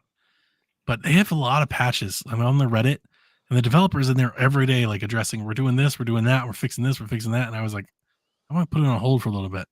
Just because I had so many other things I want to play, Cyberpunk and everything. I was like, I want this thing to be ripe, like when I play it. So I'm just going to give it a few weeks. I might play it like when I ship off the PC here. I'm going to be limited to my Xbox and the Ally. So I'll be playing like handheld friendly games. So maybe I get back to it, but like, I don't want to take on, it's a tough, or it looked like it was going to be a tough game. I wasn't having a lot of issues with in the intro, but like, it looked like it could be. I don't know if I want to get into one of those right now before Persia. So I may just take it kind of light before then play some Lego games or some shit, some racing games, stuff like that. Yeah. The only thing that I can think of that came out this year or last year is maybe the Horizon Burning Shores DLC or the Valhalla DLC for God of War. Ooh, I heard that was great, right? Everybody loved that. I just want to see the story bits. I could care less about the roguelike shit. Everybody kept talking about like, I can't believe they're giving it away. Because apparently to give them money. Great. Everybody's like, take free money. So, anything, Delvin? Now I'm looking up Baldur's Gate game lift. It says it's 58 hours to complete. And okay. That's doable. If you play it like Chaffee. That's how I'm going to play it. No, you're not. You're going to get sidetracked. You're going to see some hot demon or something, and you're going to go chasing down that relationship. Let's just keep it a buck. Right? Mm-hmm. 58 hours in length, and it's 147 hours to obtain 100% completion. I'm not doing that at all. I don't 100% complete anything. Fuck that. That sounds horrible. It's not about the completion. It's about you getting sidetracked on stuff in the game. That's what's going to happen. I can control that. I don't think you can. I did it with Zelda's plenty of shit I didn't do at Tears of the Kingdom. And you still put 150 hours in it. Yes. Baldur's Gate is bigger He than that. played Tears of the Kingdom like twice as long as I did. I was in and Yeah. out about 80 hours. Yeah. You know what the but- difference is? Having played Breath of the Wild, like I felt like I knew how to play Tears of the Kingdom. So I was like way more focused with Tears of the Kingdom than I was Breath of the Wild. Breath of the Wild, I was literally walking around, like lifting up rocks and shit. Like, what's over here? What's over there? I wasn't doing that at Tears of the Kingdom. I was like, no, fuck that. I know what that is. Moving on. Like once I found out how to fly, I just flew around the whole world. Haley, I cannot compare to you. You 100% every game and play 2,000 hours Nobody of can every compare. game. Any game a game can be 8 hours long. Did you learn how play to like make an 24 air hours. bike, Delvin? Yes, I did. And I Did you make flew it one? terribly. Yes, I did. Oh, And you didn't use it though? No. Oh, see that's why you played it for 150 hours instead of 80. Because I was on an air bike, man. I flew everywhere. Literally was flying around the world the whole time. Why do you think I spent 20 hours grinding batteries? My air bike needed some juice, man. I could not fly that thing for shit. I still can't remember. I think back to Tears of the Kingdom. I still can't believe they made a game where you like attach rockets and batteries and shit to things. And people are like, oh man, Switch 2 comes on play Tears of the Kingdom. It's like in my head, and I'm not trying to say this as a hater. It's more of like a I don't want to do all that work again standpoint. But in my head, I'm like, I am never playing that game ever again. Like the idea of sitting down and having to rebuild all that shit. Not And gonna lie. strap rockets, like I'm not doing that again. Y'all are out of your damn minds. Not gonna lie, I'm probably not gonna play it ever again either. See, And I'm not loved crazy, it. right? I loved it, but I'm like, I'm not doing Same. it I again. was like, I loved it, but like, I'm never playing that game again. Never. That's a never again. one and done. Like, I'll Yeah. replay Oh, Breath of the wow. Wild again, I think, Yeah. but I'm not replaying Tears of the Kingdom. There's just so much more stuff. Yeah. Yeah. You know, it's like I ain't got time for all this. Wish I can building carts with hooks on them and shit, so I can rock it across a rail and shit. Like, I'm Yep. not doing all that shit Nope. again. I'm not. Absolutely not. I don't think people are thinking about it like that when they're like, I'm going to play Tears of the Kingdom again. You know, they're like thinking of the boss battles and fun. I'm thinking all this dumb little shit they made you do. You know, Yeah. the damn air islands and ramps and catapults. Like, I'm not doing that again. Nope, I am done. Yeah. Well, that's why I knew once I finished it, all right, I'm done with it. I'm literally finished with it. I don't have to play it no more. I don't pick it up no more. I got my 150 hours in. I'm good. Yeah. Might as well sell it to GameStop. Yeah, you're right. I'm Don't not do going back. The Zelda games, the damn Switch games keep their value. Don't do that. Should be worth $300 in a couple years. Just give it time.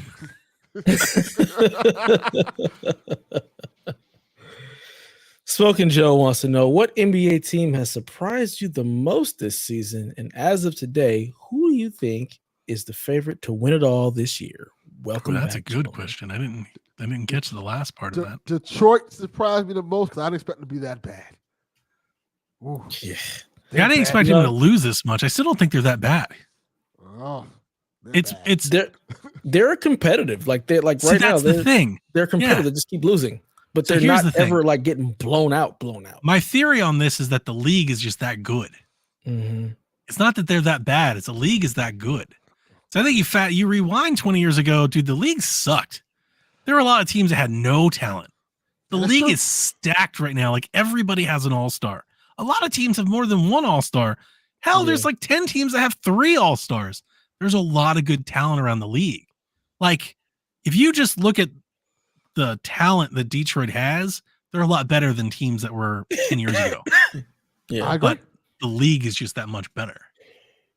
You know, like it's a there are no like combination there are no of the gimmies. league being better and like the offense being just so good and it being more Yeah. difficult to play defense. Like they're in a game right now that just went to OT with against Utah, 128 at the end of 4 quarters. Like, and they scored 128. Like, so it's not like they're not playing well. They're in games where they're close. They just keep losing. It's just it's just different, man. The NBA And I is so like- much more competitive. I like Cade Cunningham. He's really good. Mm-hmm. I like him. He has a lot of potential. I like him. I think it's right. I think it's people are now being like, should he have been the number 1 pick? I think that's fair. But I do like him. He's a I thought distributor. he should have been. Yeah, he's Tough to live up to that, you know, to that number 1 pick status. People expect you to be like a revolutionary, change the game, type person. I don't think he's that. He's not that. He doesn't have the team. But that doesn't mean he's bad. He's yet. definitely not bad. Yeah. He's not a bust by any means. He's a very good player. He's just not Halliburton. And unfortunately, the league is so good. That's the bar. Mm-hmm. Like you're looking for somebody like that. Yeah. Cade might be like one of those guys, like on a contender, that's like fills in all gaps, like really gets the engine going kind of guy. He might be like the Andre Iguodala of the next generation. Yeah, I would say probably the most surprising teams to me are Minnesota and OKC. Like I didn't expect them to be that good this soon. You definitely didn't expect Minnesota to be this good at all. Absolutely not. The defense didn't see showed that up. coming at Dudes all. are the fucking kings of SWAT right now. They are destroying people. Yeah. Oklahoma City are ahead of schedule for sure. Yeah, they're taking absolutely. And they're loaded with picks. They can just do whatever they want for like the next 6 years. Yep. Yeah. So I mean, it's just they've got a nice little squad right there, man. Good chemistry. They're playing well together way sooner than they should have. If I were them, I would spend like all of their capital on like players 4 through 8, like all 3-and-D young wings on cheap contracts. Get as many of them as you can. My surprise is the Clippers. I'm not surprised by them. They're when healthy. They made their trade, I was like, this is going to be a train wreck. Get it together. Like they are literally getting together. Like, and even when I was like healthy, I was like, who's going to set screens? Who's going to handle the ball? Who's going to take shots? Like they're figuring it out. And I'm not telling you, I don't know if they're going to win it all. Probably not. But they're formidable. Like their offense is formidable. Like they are starting to gel. Dude, the West alone, a game separates each team from 1 through 8. They beat the Suns tonight, 131-122. The Suns are my disappointment team. They've got they cashed out everything for KD and they've all been hurt. And there's no bench. They've got nobody. If it's not Book and KD like powering through, they're not going to win. Period. Yeah. New Orleans is surprising me. The Clippers, they're not surprising me because like when healthy, that is a really good team. Yeah, I just didn't expect it to fit though. It's the fit that surprised me. The fit doesn't surprise me because he's like, I'm cool. I'm gonna sit on the bench. I'm gonna come off the 6 man. We're gonna do this. We're just gonna get it done. I'm surprised Harden, but we know Harden can play. The question is, can he do it all year, or is he eventually just gonna get disgruntled? Yeah. Tonight, Harden played 36. He was 7 of 13, 50%. He was 4 for 7 from 3. Gave them 11 assists and 22 points, 5 rebounds. I think the difference is Harden. Pretty good, man. With 2 players who aren't dysfunctional, like Paul George. 30 from George. They got 30 from Kawhi. Like, it's Kawhi and PG aren't dysfunctional players. Like Kyrie, KD, they're kind of dysfunctional. 13 from Powell, 12 from Mann. Yeah. I mean, it's interesting. I'm surprised because I wrote them off. I really did. When they made that trade, I was like, this is going to be a nightmare. And it's anything but. It's anything but. Yep.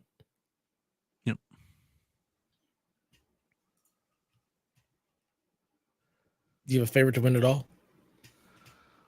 I'm going to say Celtics. Milwaukee. I'm going to go Milwaukee. No, Celtics are crush Milwaukee in the playoffs. I think they're going to find a second gear. Health, obviously. Health plays into all of this, but the Celtics. I would say the Celtics and the Nuggets. That's also who I'm thinking. The Celtics, Nuggets. Even Denver, like they're 2 games out of first place, and they've been injured. They haven't even played all that well. Yeah, they haven't. They haven't. That's just how good they are. They haven't played all that well. They're like and they're healthy. Yeah. I'm going to say the Nuggets and Milwaukee. Yeah, if the health is good, if the Celtics bring everybody to the table, they're going to be a tough out in 7. They are. Yep. You're going to have to play really, really damn good to get them in 7. Yep. So.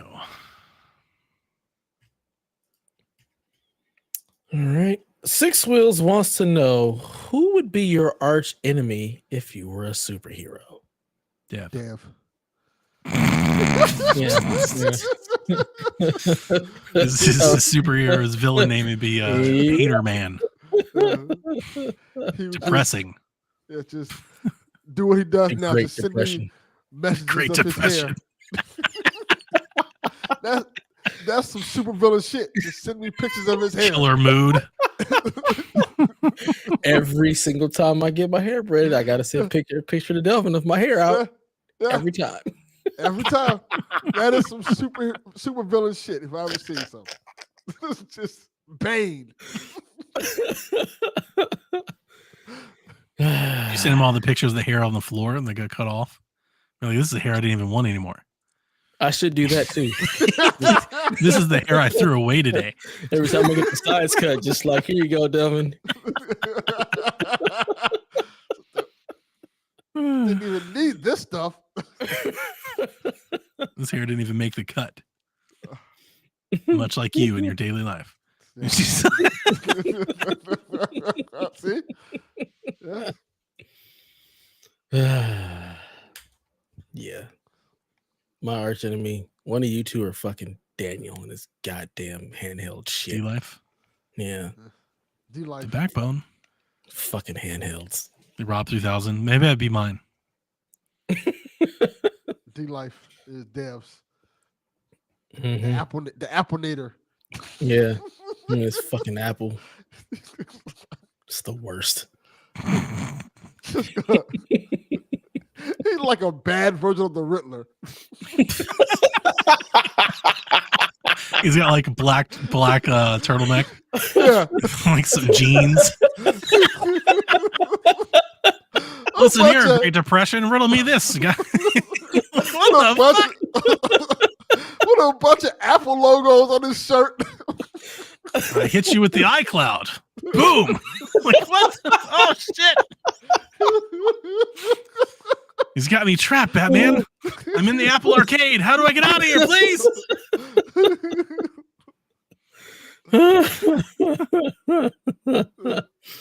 We're making comic books here. Yeah. Got the Applenator, the Great Depression. Yeah. Donnie is the great white hype. Yeah. Nice. That was the White Devil. There you go. That Do works. that too. You're like Two Faces, either or. Ooh, I'm a double agent. Mm-hmm. Delvin is just fucking happy man over here. I don't So fucking I think of Dev and I as like spy versus spy. 1000%. It's just like black and white. Yeah. 1000%. We couldn't have each other but for each other. Mm-hmm. Very accurate. Yep. Last question fittingly comes from Daniel. He said, "What's a sequel?" Oh wait, no, we already answered. We already answered that one. Yeah, that was up there. Yeah, we did that. Yeah, sorry, Daniel. Screw you, hippie.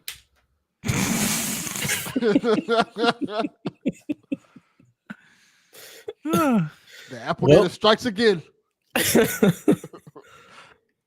That is gonna do it for this first episode of the new year. Episode 117. Hello, 2024. Well, Please be excited. Yeah. please Dismiss be Dev. excited. Yeah, maybe You some got of your 3 excitement hours. might rub off on me. Maybe. Jeez, Dev. You got 3 hours, so leave us alone. Stop the messages. You take another Stop month them. off. I really We'll be enjoyed back my in break. February. I I really did. I did. I Too. really did. Like I Glorious. was like, man, I don't have to podcast. I don't have to like Oh, cut nothing or do nothing. Like do Mhm. notes. Like for like the first 2 weeks, I didn't even pay attention to games. It was like barely even in the Discord. It was just living life, man. I was like, this is something. This is nice. I really enjoyed mine. You see that This Christmas is picture? nice. Whole lot of Next year, fucking going on. like 4 weeks, it'll turn to like 6. Like, we're like on the Thanksgiving show. Like, all right, guys, we'll see you in. What the? Fuck? See you in 2026. Yep. Yeah. I do like getting out of there before the Game Awards. Like, I was real happy to get out. Like, I didn't have to do any of that shit. I was like, this is great. Absolutely. This is gonna be a thing. Yes, Yeah, most definitely. We're just Mhm. gonna let that shit ride. I just hate Titans. It's Vacation. just, I don't know. Everybody does it. Like when we have, and I get it, it's like a communal event, but it is a communal event I don't like. So that's more of it than for me personally. It's just my own bias. Mhm. Like for having the industry event, like every podcast is talking about it. I don't listen to many gaming podcasts or like YouTube channels, but like I have like a handful. They all talk about the same thing. It just feels all samey. And I Yeah, was like, I was so happy to be like just out of it.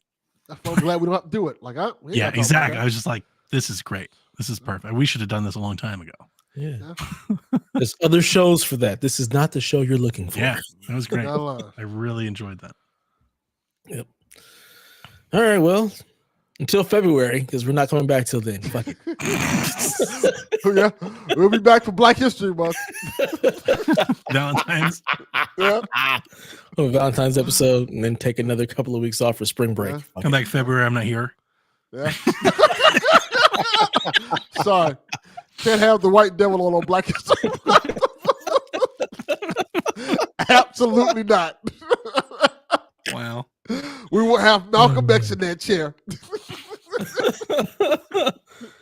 Oh, Jesus. Well, till next time, ladies and gentlemen, play some video games. Nobody sleeping in the middle of the bed. The middle of the bed is only where you do the business. But when everybody's ready to sleep, it's the side of the bed that can't be beat. It's the middle of the bed where lovers meet. But when it comes time to slumber, it's the edges. Ooh, ooh, ooh, the edges.